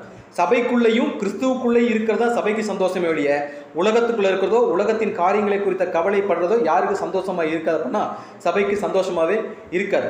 சபை வந்து சபைக்குள்ளே இருக்கும்போது இல்லை கிறிஸ்துடைய அறைக்குள்ளே இருக்கும்போது அவங்க எவ்வளோ எக்ஸைட்டாக எவ்வளோ சந்தோஷமாக இருக்கிறாங்க அப்படிங்கிறத சங்கீதக்காரன் தாவீது சொல்லும்போது என்ன சொல்கிறார் அப்படிங்கும்போது சங்கீதங்களின் புஸ்தகம் 4வது அதிகாரம் 8ஆம் வசனம் வாசிக்கும் போது சமாதானத்தோட படுத்துக்கொண்டு எப்படி பண்ணாலும் நித்திரை செய்வேன்கிறார். எப்படி நித்திரை செய்வாங்களாமா, எங்கே இருக்கும்போது ராஜாவின் அறைக்குள்ளே இருக்கும்போது சமாதானத்திலே படுத்துக்கொண்டு நித்திரை செய்வேன், கர்த்தாவே நீர் ஒருவரே என்னை சுகமாக என்ன பண்ணுறீங்க. ஸோ நம்ம யார் கூட இருந்தால் மட்டும்தான் சுகமாக இருக்க முடியும்னா கர்த்தர் கூட இருந்தால் மட்டும்தான் நம்மளை சுகமாய் தங்க செய்வார். உலகத்து கூட இருந்தோம்னா அப்படியே வெளியே பார்க்கும்போது கொஞ்சம் பளபளன்னு தெரிகிற மாதிரி இருக்கும். ஆனால் நிஜமாக உள்ளே போய் பார்த்தோம் அப்படின்னு பார்த்தோம்னா அது எட்டியை போல் எப்படி இருக்குங்களாமா, கசப்பாக இருக்கும் அப்படின்னு சாலமன் சொல்லியிருப்பார், ரைட்டு தானே. ஸோ நம்ம எவ்வளவு பெயின் வந்தாலும் சரி, எவ்வளோ கஷ்டம் வந்தாலும் நம்ம யார் கூட மட்டும் தான் ட்ராவல் பண்ணணும்னா ஆண்டவராகிய இயேசு கிறிஸ்து கூட மட்டும் ட்ராவல் பண்ணிட்டு இருந்தோம்னா நமக்கு வந்து லைஃப்பில் வேறு எந்த ஒரு பிரச்சனையுமே நமக்கு பெரிய பிரச்சனையாகவே தெரியாது. இப்போ யார் அதுக்கு ரெடி ஆகிட்டதுன்னா சபை அதுக்கு என்னவாயிருச்சு, ரெடி ஆயிடுச்சு. நீங்கள் என்னை இழுத்துக்கொள்ளுங்க, நான் உங்கள் அறையில் வந்து என்ன பண்ணுறேன், சமாதானத்தோடு நான் நித்திரை செய்கிறேன் அப்படின்னு அந்த சபை வந்து இப்போ கிறிஸ்து கூட முழுக்க ட்ராவல் பண்ணுறதுக்கு அவங்க ரெடி ஆகிட்டாங்க. ஆனால் அப்படி சபையாக நம்ம இன்றைக்கி மாறிட்டு இருக்கோம், ரைட்டு தானே. நம்மளும் எந்த அளவுக்கு தான் வந்திருக்கிறோம், திருச்சபைக்கு தான் வந்திருக்கிறோம், சபைக்குள்ளே இருக்கணும்னு தான் ஆசைப்படுறோம், சபை மக்களோட நேரத்தை செலவழிக்க தான் ஆசைப்படுறோம். இப்படி இருந்தாலும் சமாதானத்தை கோடு படுத்து நித்திரை செஞ்சாலுமே கூட நம்மளுடைய சிந்தனை எங்கே போகுது அப்படின்னு பார்க்கும்போது எங்கே போகுதுன்னா உலகத்துக்குள்ளே போயிடும். எங்கே போயிடும், உலகத்துக்குள்ள. அதாவது பொருளை குறித்த ஆசை, பணத்தை குறித்த ஆசை, தேவைகளை குறித்த ஆசை, உலக கவலைகளை குறித்த ஆசை யாருக்கு வந்துருமாமா, நமக்கு வந்துடும். அந்த டைம் லைனை ஃபேஸ் பண்ண வேண்டிய பொறுப்பு எதுக்குள்ளே இருந்துக்கிட்டே, சபைக்குள்ளே இருந்துக்கிட்டே உலக கஷ்டத்தை உலக கவலையை ஃபேஸ் பண்ண முடிய, சபையை விட்டு வெளியே போயிட்டு அதை வந்து நம்ம ஃபேஸ் பண்ணுங்கிற சிந்தனை யாருக்கும் வரக்கூடாது. இதுதான் சபைக்குள்ளே இருக்கும்போது நமக்கு வரக்கூடிய மிகப்பெரிய பாடுகள்னாலே என்னன்னா இந்த ஒரு விஷயம் தான். உலக கவலை, உலக ஆசை, உலக இச்சைன்னு சொல்லுவோம்ல, இந்த ஒரு விஷயத்தை நம்ம சபைக்குள்ளே இருந்து என்ன பண்ணணும், ஃபேஸ் பண்ணணும். சபையை விட்டு வெளியே போய் என்ன பண்ணிட்டு இருக்கக்கூடாது. அதுக்கான முக்கியத்துவத்தை கொடுத்து ஃபேஸ் பண்ண ஆரம்பித்தோம்னா நம்ம எந்த வாய்ப்பை இழந்து போயிடும். அப்படிங்கும்போது என்னை இழுத்துக்கொள்ளும்னு சொன்னாங்கல்ல, அந்த ஒரு அழைப்புலேருந்து யார் வெளியே போயிடும்னா திருச்சபை என்ன பண்ணிடும், வெளியே போயிடும். அந்த அழைப்புக்குள்ளேருந்து நம்ம வெளியே போயிடும். ரைட்டு தானே? ஸோ அந்த வரக்கூடிய பாடுகளை சகித்துக்கொள்ள வேண்டியது இங்கே யாருடைய பொறுப்பு அப்படின்னு போகும்போது நம்மளுடைய பொறுப்பு. ஸோ இது அப்போஸ்தலன் பேதுரு எப்படி சொல்கிறார் அப்படின்னு போகும்போது 1 பேதுரு 4ஆம் அதிகாரம் 13ஆம் வசனம் வாசிக்கும் போது, கிறிஸ்துவின் மகிமை வெளிப்படும் போது நீங்கள் கலிகூர்ந்து மகிழும்படியாக அவருடைய பாடுகளுக்கு நீங்கள் பங்காளிகளானதான் என்ன பண்ணுங்க, சந்தோஷப்படுங்கள் அப்படிங்கிற. ஸோ அவருடைய மகிமையை வெளிப்படணும்னா இப்படிப்பட்ட பாடுகள் நமக்கு அவசியம், கண்டிப்பாக வரும். பட் இதை சபைக்குள்ளே இருந்துக்கிட்டே தான் நம்ம என்ன பண்ணியாகும், ஃபேஸ் பண்ணி ஆகணும். இந்த பாடுகளை நம்ம சகிச்சா பண்ணனா கண்டிப்பாக அவருடனே கூட ஆளுகை செய்யக்கூடிய வாய்ப்பை யார் தரதுக்கு ரெடியாக இருக்கான்னு ஆண்டவரை இயேசு கிறிஸ்து நமக்கு என்ன பண்ணுறார், தரதுக்கு ரெடியாக இருக்கார். பட் அதை சகிச்சிக்கக்கூடிய பக்குவம் நமக்கு இருக்குதானே ஒரு கேள்வி கேட்டால் ஒரு கொஸ்டின் மார்க் வந்து தான் நிற்கும். ரைட்டு தானே? ஏன்னா நம்ம முழுக்க எங்கே தானே சபைக்குள்ளே இருக்கணும்னு ஆசைப்பட்டு வந்தாலுமே கூட நம்முடைய ஜீவியை மொத்தம் உலகம் சார்ந்தே இருக்கிறதுனால தான் நம்மளால இங்கே மனவாட்டி பேசின அந்த ஒரு வார்த்தைகள் அவ்வளோ ஒரு ஆணித்தரமாக நம்மளால் என்ன முடியல. என்னை இழுத்துக்கொள்ளுங்க அப்படின்னு நம்மளால் உறுதியாக சொல்ல முடியாதானே, நமக்கு கஷ்டம். நம்ம ரெகுலராக நம்ம பேசிக் சப்ஜெக்ட் கேட்கும்போதெல்லாம் கேட்டிருப்போம். இப்போ திடீர்னு பரலோக ராஜ்யம் வந்துருச்சு, ஆண்டவர் இயேசு கிறிஸ்து வாங்க நம்ம போகலாம் அப்படின்னு உடனே கூப்பிட்டா நம்ம எத்தனை பேர் அங்கே ரெடியாக இருப்போம்னா ஒரு கொஸ்டின் மார்க் தான். ஏன்னா நமக்கு பூமியில் 1008 கமிட்மெண்ட், நம்ம ஃபேமிலி இருக்குது, நம்மளுடைய குழந்தைங்க இருக்காங்க, நம்மளுடைய ஹெல்த்துன்னு இவ்வளோ பிரச்சனை இருக்குது. இது எல்லாம் நம்ம முன்னாடி வந்து நிற்கும் முடிய கிறிஸ்து கூப்பிட்டாலே கூட நம்ம போகிறதுக்கு ரெடியாக இருப்போமான்னு கேட்டால் ஒரு கேள்விக்குறி தான். பட் அந்த மைண்டு முழுக்க போகணும் பண்ணோம்னா நம்ம திருச்சபை நம்ம யாருக்குரியவள் மட்டும்தான், கிறிஸ்துவுக்கு அல்லது மணவாளனுக்குரியவங்க தான் அப்படிங்கிற சிந்தனை என்னைக்கு வருதோ அன்னைக்கு நம்ம அவருக்கு என்ன பண்ண முழுசு கீழ்ப்படிய ஆரம்பிச்சிருவோம். இந்த ஒரு மென்டாலிட்டியில் வந்ததுக்கு அப்புறம் தான் அந்த திருச்சபை என்ன மனவாட்டி என்ன சொல்றாங்க அப்படின்னு பார்க்கும்போது, உன்னத பாட்டு 1ஆம் அதிகாரம் 4ஆம் வசனம் வாசிக்கும் போது, திராட்சை ரசத்தை பார்க்கிலும் நாங்கள் எதை நினைப்போம்னா உமது நேசத்தை, எதை பார்க்கிலும் நம்ம போன வாரமே பார்த்துறோம். திராட்சை ரசம் அப்படிங்கிறது ஒரு மதியை மயக்கக்கூடிய, நம்மளை அடிமையாக்கக்கூடிய ஒரு விஷயம். ஸோ அந்த விஷயத்தை பார்க்கிலும் நாங்கள் எதை பார்க்குறோம் அப்படின்னு பார்த்தோம்னா உங்களை என்ன பண்ணுறோம், நாங்கள் அதிகமாக நேசிக்கிறோம் அப்படின்னு பார்க்குறோம். ஸோ திராட்சை ரசம் அப்படின்னா நம்மளுடைய ஒரு போதை வஸ்து அப்படிங்கிற மாதிரி மீன் பண்ணால் கூட உலகத்தில் நம்ம அடிக்ட் ஆகக்கூடிய விஷயங்கள், அது பொண்ணாக இருக்கட்டும், பொருளாக இருக்கட்டும், சொந்த பந்தம் மனுஷங்களாக இருக்கட்டும், இவங்களை விட்டு என்னால் இருக்க முடியாது, இல்லை இந்த பொருளை விட்டு என்னால் இருக்க முடியாது, இல்லை இந்த ஒரு விஷயத்தை விட்டு என்னால் உயிர் வாழவே முடியாது அப்படிங்கிற மாதிரி நிறையா ஒரு எப்படி சொல்லலாம், ஒரு கட்டுப்பாடுகளுக்குள்ள நம்ம அடைஞ்சு கிடப்போம். இதை விட்டு நம்மளால் வெளியவே வர முடியாது. ஆனால் திருச்சபைக்கு இருக்கக்கூடிய ஒரே அடிக்ஷன் என்ன அப்படின்னு பார்க்கும்போது யாருன்னா ஆண்டவர் இயேசு கிறிஸ்து மட்டும்தான். உலகத்தில் இருக்கக்கூடிய எல்லா அடிக்ஷனை விடையும் கிறிஸ்து மேலே அந்த அம்மா வச்ச அடிக்ஷனை வந்து பெரிய அடிக்ஷன், அதை அந்த அம்மாவால் பிரேக் பண்ணவே முடியாது. நம்மளும் இப்போ யார் மாதிரி தான் இருக்கணும்னா மனவாட்டி மாதிரி தான் இருக்கணும். நம்மளுடைய ஒரே அடிக்ட் யார் மட்டும்தான் இருக்கணும், அடிக்ட்னா புரியுதுங்களே, நம்ம அடிமை. அந்த விஷயத்தில் நம்ம என்னது, அடிமை. அது பொண்ணுக்கும் கிடையாது, பொருளுக்கும் கிடையாது, செல்வத்துக்கும் கிடையாது, உறவினர்களுக்கும் கிடையாது, உறவுகளுக்கும் கிடையாது, வேற எந்த போதை வஸ்துக்கள் அது என்ன கிடையாது. உலகத்தில் இருக்க எக்ஸ்ட்ரீம் அடிக்ட்டுக்கெல்லாம் மேலே ஒரு அடிக்ட் இருக்குன்னா அந்த அடிக்ட் யார் மட்டும்தான் அப்படின்னா நம்ம அதாவது சபை கிறிஸ்து மேலே வச்சிருக்கக்கூடிய ஒரு அடிக்ட். அந்த ஒரு அப்படி ஒரு மதிமயங்கிற நிலைமையில, மதிமயங்கிற புரியுதுங்களா, கிறிஸ்து என்ன சொன்னாலும் அதை செய்வாங்க, கிறிஸ்து என்ன சொன்னாலும் சபை செய்யும். அதுதான் மதிமயங்கனம். நம்முடைய சுய அறிவு என்ன செய்யாது, வேலை செய்யாது. அந்த ஒரு கண்டிஷனில் அவர் சொல்கிறதையெல்லாம் கேட்கக்கூடிய கண்டிஷனில் இப்போ நான் என்ன பண்ணுறேன். ஸோ திராட்சை ரசத்தை பார்க்கிலும் நீங்கள் என் மேலே வச்சிருந்த நேசம் எப்படி இருக்கலாம், ரொம்ப ப்ரைஸ்லெஸ், ரொம்ப ப்ரீசியஸ், அதை என்ன பண்ண முடியாது, நான் அளவிடவே முடியாது அப்படின்னு சொல்லிட்டு சபை எக்ஸ்பிரஸ் பண்ணுறாங்க. கிறிஸ்துவுடைய அந்த நேசம் சபைக்கு எந்த அளவுக்கு இம்ப்ரெஸ் ஆகியிருக்கு அப்படின்னு பார்க்கும்போது அவங்க என்ன சொல்கிறாங்க, உத்தமர்கள் அதனால் என்ன பண்ணுறாங்க, உம்மை நேசிக்கிறார்கள் அப்படின்னு சொல்கிறாங்க. ஸோ உத்தமர்கள் இங்கே யார் உத்தமர்கள் அதுவும் நல்லாவே தெரியும். யார் மட்டும்தான், யார் கிறிஸ்துவுக்கு பிரியமான ஒரு வாழ்க்கை வாழ்கிறாங்களோ, கிறிஸ்துவுக்கு பிரியமான காரியங்களை யார் செய்கிறாங்களோ, மணவாளன் எங்கே போனாலும் அவருக்கு பின்னாடி யார் போக ரெடியாக இருக்கிறாங்களோ அவங்க மட்டும்தான் யார் உத்தமர்கள். வேறு யாருக்கு அந்த டைட்டில் பைபிள் என்ன பண்ணாது. ஸோ அவங்களை குறித்து சங்கீதக்காரர் சொல்லும்போது என்ன சொல்கிறாங்க அப்படின்னு பார்க்கும்போது, சங்கீதம் 33ஆம் அதிகாரம் 1ஆம் வசனம் 3ஆம் வசனம் வாசிக்கலாம். ஸோ நீதிமான்களே கர்த்தருக்குள் என்ன பண்ணுங்க, கலிகூறுங்கள் அப்படின்னு சொல்லியிருப்பார். ஸோ நீதிமான்கள் ஆகணும் முடிவு பண்ணிட்டாலே நம்ம யாருக்குள்ள மட்டும்தான் கலிகூறணும். நமக்கு சந்தோஷமாக இருந்தாலும் சரி, ஆச்சரியமாக இருந்தாலும் சரி, அது யார் நிமித்தம் மட்டும்தான் கிடைக்கும்னா பிதாவாகிய தேவன் நிமித்தமாகவும் ஆண்டவராகிய இயேசு கிறிஸ்துவின் நிமித்தம் மட்டும்தான் கிடைக்கும். நம்முடைய உலகத்துலேருந்து அந்த ஒரு சந்தோஷம், ஒரு கலிகூறு நமக்கு என்ன பண்ணிடக்கூடாது. என்னைக்கு நம்முடைய சந்தோஷத்தை உலகத்தில் தேடி போகிறோமோ அன்னைக்கு நம்ம நீதிமான்கள் இல்லை அப்படிங்கிறத யார் முடிவு பண்ணிடலாம்? நம்ம முடிவு பண்ணிடலாம். ஸோ நீதிமன்றங்களை கர்த்தருக்குள் கழிவுகள் துதி செய்வது செம்மையானவர்களுக்கு தகும், அவருக்கு புதுப்பாட்டை பாடுங்கள், ஆனந்த சத்தத்தோட வாத்தியங்களை எப்படின்னா நேர்த்தியான தேவனுக்கு எப்படி வாசிச்சா பிரியமா இருக்குமோ, தேவனுக்கு எப்படி வாசிச்சா அவருக்கு பிடிக்குமோ, அவரை இம்ப்ரெஸ் எப்படி பண்ண முடியுமோ அந்த காரியங்களை மட்டும்தான் யார் செய்யணுமாமா? யார் செய்யணும்? நம்ம செய்யணும். அதை செய்யறதுக்காக அதுக்கு முன்னாடி நம்ம செய்ய வேண்டிய முக்கியமான ஒரு விஷயம் தான் என்னன்னா, நம்மை குறித்த ஒரு சுய பரிசோதனை. யாரை குறித்த? சபையை குறித்த, இல்லை மனவாட்டி, நான் கிறிஸ்துவுக்கு சரியான ஒரு மனவாட்டி தானா அப்படிங்கிற ஒரு சுய பரிசோதனை யார் மேற்கொள்ளணும் அப்படின்னு பார்க்கும்போது நம்ம மேற்கொள்ளணும். அங்கே சாலமோன் எழுதிய உன்னத பாட்டில் அந்த அம்மா, அதாவது மனவாட்டி இல்லை சபை தங்களை குறித்த சுய பரிசோதனை எப்படி பண்ணிக்கிட்டாங்க அப்படின்னு பார்க்கும்போது இது நமக்கு இருக்கக்கூடிய 3வது குவாலிட்டி. சபையாக மாறணும்னா நமக்கு இருக்க வேண்டிய 3வது குவாலிட்டி என்ன அப்படின்னு பார்க்கும்போது நம்மை குறித்த சுய பரிசோதனை என்ன பண்ணிக்கணும்? நான் யார் அப்படிங்கிறத ஃபஸ்ட்டு யார் புரிஞ்சுக்கணும்? நான் புரிஞ்சுக்கணும். நான் நல்லவனா கெட்டவனா, எனக்குள்ள இருக்கக்கூடிய காரியங்கள் நல்ல காரியமா கெட்ட காரியமா, என் சிந்தனை எப்படிப்பட்டது, என்னுடைய வாழ்க்கை ஆவிக்குரிய வாழ்க்கையா மாமிசத்துக்குரிய வாழ்க்கையா அப்படிங்கிற சிந்தனையெல்லாம் இங்கே யார் சரி பண்ணி பார்த்துக்கணும் அப்படிங்கிற செல்ஃப் எக்ஸாமினேஷன் சொல்லுவோம்ல, இதை யார் பண்ணி பார்த்துக்கணும்? திருச்செவி பிள்ளைகள் அழைக்கப்பட்ட ஒவ்வொருத்தருமே அனுதினமும் என்ன பண்ணி ஆகணும்? நம்ம செல்ஃப் எக்ஸாமினேஷன் என்ன பண்ணியாகணும். இது அங்கே சபை எப்படி பண்ணுறாங்க அப்படின்னு பார்க்கும்போது உன்னத பாட்டு 1ஆம் அதிகாரம் 5ஆம் வசனம் வாசிக்கும் போது அந்த அம்மா ஃபஸ்ட்டு ஒரு அறிக்கையில் சொல்கிறாங்க, பாவ அறிக்கைன்னு சொல்லுவோம்ல, அந்த செல்ஃப் எக்ஸாமினேஷனில் எப்படி பண்ணுறாங்க அப்படி பார்க்கும்போது, எருசலேமின் குமாரத்திகளே, கேதாரங்களின் கூடாரங்களைப் போலவும் சாலமோனின் திரைகளைப் போலவும் நான் கருப்பாக இருந்தாலும் அழகாக இருக்கிறேன். ஃபஸ்ட்டு அந்த அம்மா ஒரு விஷயத்தை தெளிவாக புரிய வச்சிட்டாங்க. நான் எப்படி தான் இருக்கிறேன்? கருப்பாக தான் இருக்கிறேன். யாருடைய பார்வைக்குன்னா யார் பார்த்தாலும் நான் எப்படி தான் தெரிவேன்? நான் கருப்பாக தான் இருக்கிறேன், ஆனால் நான் அழகாக இருக்கிறேன். எது மாதிரி கருப்பு அப்படின்னு பார்க்கும்போது கேதாரின் கூடாரங்களைப் போலவும் சாலமோனின் திரைச்சீலைகளைப் போல நான் எப்படி தான் இருக்கிறேன்? நான் பயங்கர கருப்பாக இருக்கிறேன், ஆனாலும் நான் எப்படி இருக்கிறேன்? ஸோ இங்கே இந்த அம்மா யார்கிட்ட பேசிகிட்டு இருக்கிறாங்கன்னா இன்னொரு பீப்புள்கிட்ட பேசிகிட்டு இருக்கிறாங்க, இன்னொரு மனுஷங்கள்கிட்ட பேசிகிட்டு இருக்காங்க. யாருன்னா எருசலேமின் குமாரத்திகள்கிட்ட பேசிகிட்டு இருக்காங்க. யார் இந்த எருசலேமின் குமாரத்திகள்? ஸோ பைபிள் அதிலே ஹிண்ட்டும் கொடுத்துருக்கு. இவங்க எந்த ஊரோட குமாரத்திகள், யாருடைய குமாரத்திகள்? எருசலேமோட குமாரத்திகள் அப்படிங்கிற பைபிள் கிளியராக நம்ம விட்னஸ் பண்ணிச்சு. ஸோ எருசலேமின் குமாரத்திகள்னால நமக்கு கிளியராக புரியும். எருசலேம் அப்படிங்கிற அர்த்தம் நமக்கு தெரியும், தேவனுடைய சமாதானம். சாலேம் அப்படின்னம்னா பீஸ், சமாதானம். நம்ம கூகுளில் போய் நெட்டில் சர்ச் பண்ணி பார்த்தீங்கன்னா இந்த பீஸை எப்படி டிஸ்கிரைப் பண்ணுவாங்க அப்படின்னு பார்க்கும்போது பெர்ஃபெக்ட் பீஸ். பெர்ஃபெக்ட்னா இதுக்கு மேலே சமாதானங்கிற ஒரு விஷயமே என்ன இல்லை. எக்ஸ்ட்ரீம் சமாதானம்னா அது என்னன்னா இது எது அப்படிங்கும்போது தேவனிடத்தில் நம்ம இருக்கக்கூடிய அப்போ கிடைக்கிற ஒரு சமாதானம். அப்போ என்ன சமாதானம்னா நம்ம உலக கவலைகள் நமக்கு என்ன தேவையில்லை, ஏன்னா யார் பார்த்துக்குவா?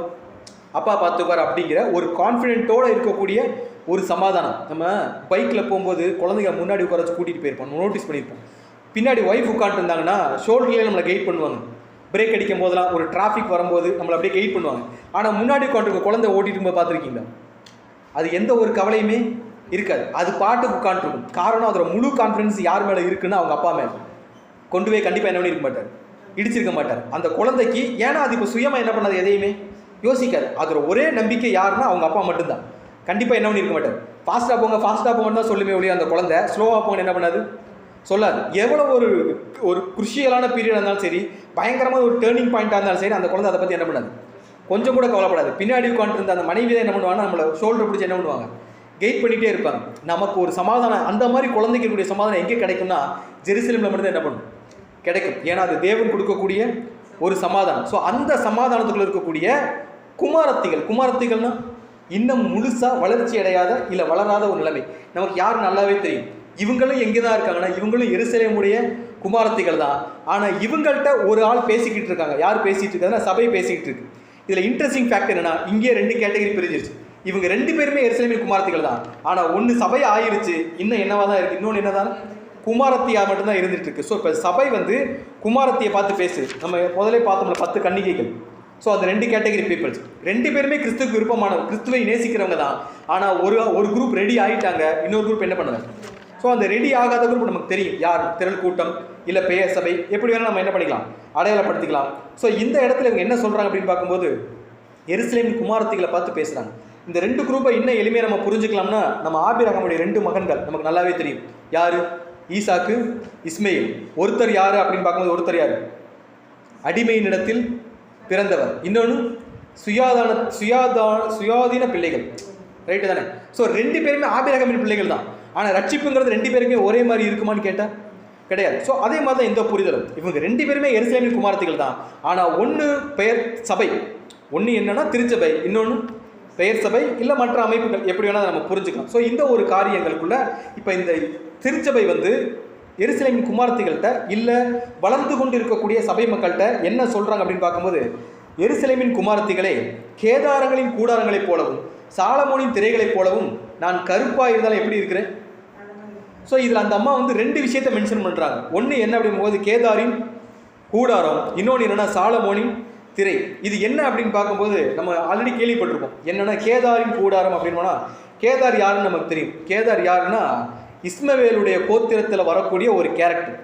யார் இந்த கேதார் அப்படிங்கிறது? நம்ம வசனமாக படிக்கணும்னா ஆதியாகமம் 25ஆம் அதிகாரம் 13ஆம் வசனத்தில் பார்க்கும்போது, இவர் வந்து இஸ்மவேல் சந்ததியை சார்ந்தவர். அவங்களுக்கு பிறந்த பசங்களில் ஒருத்தர் தான் யார் அப்படின்னு பார்க்கும்போது இந்த கேதார் அப்படிங்கிற கேரக்டர். ரைட்டு தானே? ஸோ இந்த கேதார் அப்படிங்கிறவங்க வம்சம் இன்னைக்கு எங்கன்னா நம்ம கல்ஃப்னு சொல்லுவோம்ல, அரபிக் கண்ட்ரின்னு சொல்லுவாங்களே, இந்த கண்ட்ரியில் வாழக்கூடிய ஜனங்கள் அப்படிங்கிற மாதிரி ஒரு சில தரவுகள் சொல்கிறாங்க. ஸோ இவங்களை தான் யாருன்னா கேதார்னு சொல்லுவாங்க. ஸோ பாலைவனத்தில் டென்ட்டு போட்டு, அதாவது என்ன சொல்கிறது, பாலைவனத்தை அந்த ஆடு மாடு ஒட்டகங்களை மேய்ப்பாங்களே, இந்த ஒரு தொழில்களை செஞ்சுட்டு இருந்தவங்க தான் யார் அப்படின்னு பார்க்கும்போது இந்த கேதார் இன ஜனங்கள். ரைட்டு தானே? ஸோ இவங்களுடைய மெயினான வேலை என்னென்னா ஆடு மாடு ஒட்டகம் இது மாதிரியான விஷயங்கள் என்னென்னா மேய்க்கிறது, அது வச்சு வாணிபம் பண்ணுறது தான் உங்களுடைய ப்ரொஃபஷனு. இவங்களுக்குரிய மெயினான ஒரு லேண்டு அப்படின்னோம்னா இங்கே வனாந்தரத்தில் இவங்க தொழில் என்ன பண்ணுவாங்க. ஏன்னா கல்ஃப் கண்ட்ரி மொத்தமே என்ன தான், ஒரு வனாந்தர பிரதேசம் தான், ஒரு பாலைவனம் தான். ஸோ அங்கே தான் வந்து இவங்களுடைய இதை வந்து தொழிலை வந்து மேம்படுத்தி ஆகும். ஸோ அந்த ஒரு சூழ்நிலை வனாந்தரத்தில் வெயிலுடைய தாக்கங்களை தாங்கவும், அந்த நமக்கு இங்கேயே இப்போவே வெயில் அதிகமாக அடிச்சிட்டு இருக்கு. ஒவ்வொரு நாளும் டிகிரி பை டிகிரி என்ன பண்ணிட்டு இருக்கு, செல்சியஸ் கூட்டிகிட்டே தான் இருக்குது. நம்மளால் இங்கேயே தாங்க முடியல. ஆனால் வனாந்தரம் அப்படிங்கிறது ரொம்ப எக்ஸ்ட்ரீமாக ஹீட் இருக்கக்கூடிய ஒரு இடம். நம்ம கேள்விப்பட்டிருப்போம், வனாந்தர பிரயாணம்லாம் படிச்சிருப்போம், எகிப்தியருடைய வனாந்தர பிரயாணம். ஸோ அந்த டைமில் பார்த்தோம்னா வனாந்தரம் அப்படின்னாலே பயங்கரமாக வெயில் என்ன பண்ணும், ரெஃப்ளெக்ட் பண்ணும். காரணம் அங்கே மண் இருக்காது, வெயில மரங்கள் இருக்காது, வெயிலை தடுக்கக்கூடிய எந்த ஒரு எக்யூப்மெண்ட் எங்கே இருக்காதுன்னா அங்கே வனாந்தரத்தில் இருக்காது. வனாந்தரம் வந்து ஒரு டெசர்ட் லேண்டு, பறந்து விகிர்ந்த ஒரு பகுதி. கடலுக்குள்ளே போயிட்டால் எப்படி திரும்புறவங்களாம் தண்ணி தெரியுமோ, வனாந்தரத்தில் விட திரும்புறவங்களாம் என்ன தான் தெரியும், மண்ணும் பாலைவனம் மட்டும்தான் தெரியும். ஸோ அந்த மாதிரியான ஒரு வெட்ட வெளியில் வெயில் பயங்கரமாக ரிஃப்ளெக்ட் ஆகிற இடத்துல வெயில் தங்களை அதிகமாக பாதிக்கக்கூடாது அப்படின்னு சொல்லிட்டு அவங்க யூஸ் பண்ணுற ஒரு விஷயம் தான் என்னென்னா இந்த பிளாக் கலர் டென்ட்டு. எந்த டென்ட்டு? ஸோ இந்த பிளாக் கலர் டென்ட் அவங்க எப்படி தான் யூஸ் பண்ணி, இந்த பிளாக் கலர் டென்ட்லாம் என்ன ஒன்றா அவங்க குடியிருப்பாங்க. ஸோ பிளாக் நம்ம நோட்டீஸ் பண்ணியிருப்போம்ல, பிளாக் நம்ம அதிகமாக நம்ம எங்கே யூஸ் பண்ணியிருப்போம்னா கொடை. நம்ம யூஸ் பண்ணுற கொடை மேக்ஸிமம் எந்த கலரில் தான் இருக்கும், யூனிவர்சல் கலர்னு சொல்லுவாங்க. கொடையோட கலர் பிளாக். இப்போ தான் கலர்ஃபுல்லாக இருக்குது, முதல்ல அதிகமாக பிளாக் கலர் தான் இருக்கும். ஸோ ஏன் பிளாக் கலரில் கொடை வருது அப்படின்னு பார்க்கும்போது, அந்த சன்லைட்லேருந்து அந்த யூவி ரேஸ்ன்னு சொல்லுவாங்க, அல்ட்ரா வயலட் ரேஸ்ன்னு சொல்லுவாங்க.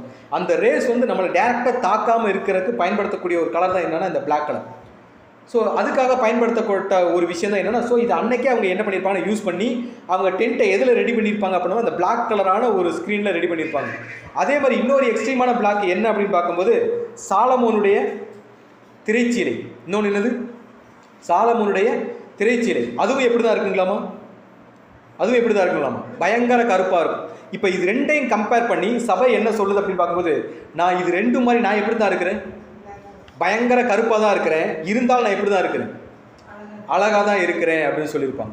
ஏன் இந்த அம்மா சாலமோனுடைய திரைச்சீலை கம்பேர் பண்ணுறாங்க போது, சாலமோனின் திரைச்சீலை அப்படின்னாலே டக்குன்னு ஞாபகம் ஒரு விஷயம் என்னன்னா சாலமோன் கட்டின தேவாலயம். ஸோ மேபி தேவாலயத்தில் இந்த மாதிரியான திரைச்சீலைகள் பயன்படுத்தியிருக்கலாம். ரைட்டு தானே? ஸோ இப்போ இவங்க எப்படி ஃபீல் பண்ணுறாங்கன்னா, ஆனால் சாலமோனுடைய தேவாலயத்தில் பயன்படுத்தினாலும் எனக்கு தெரியல.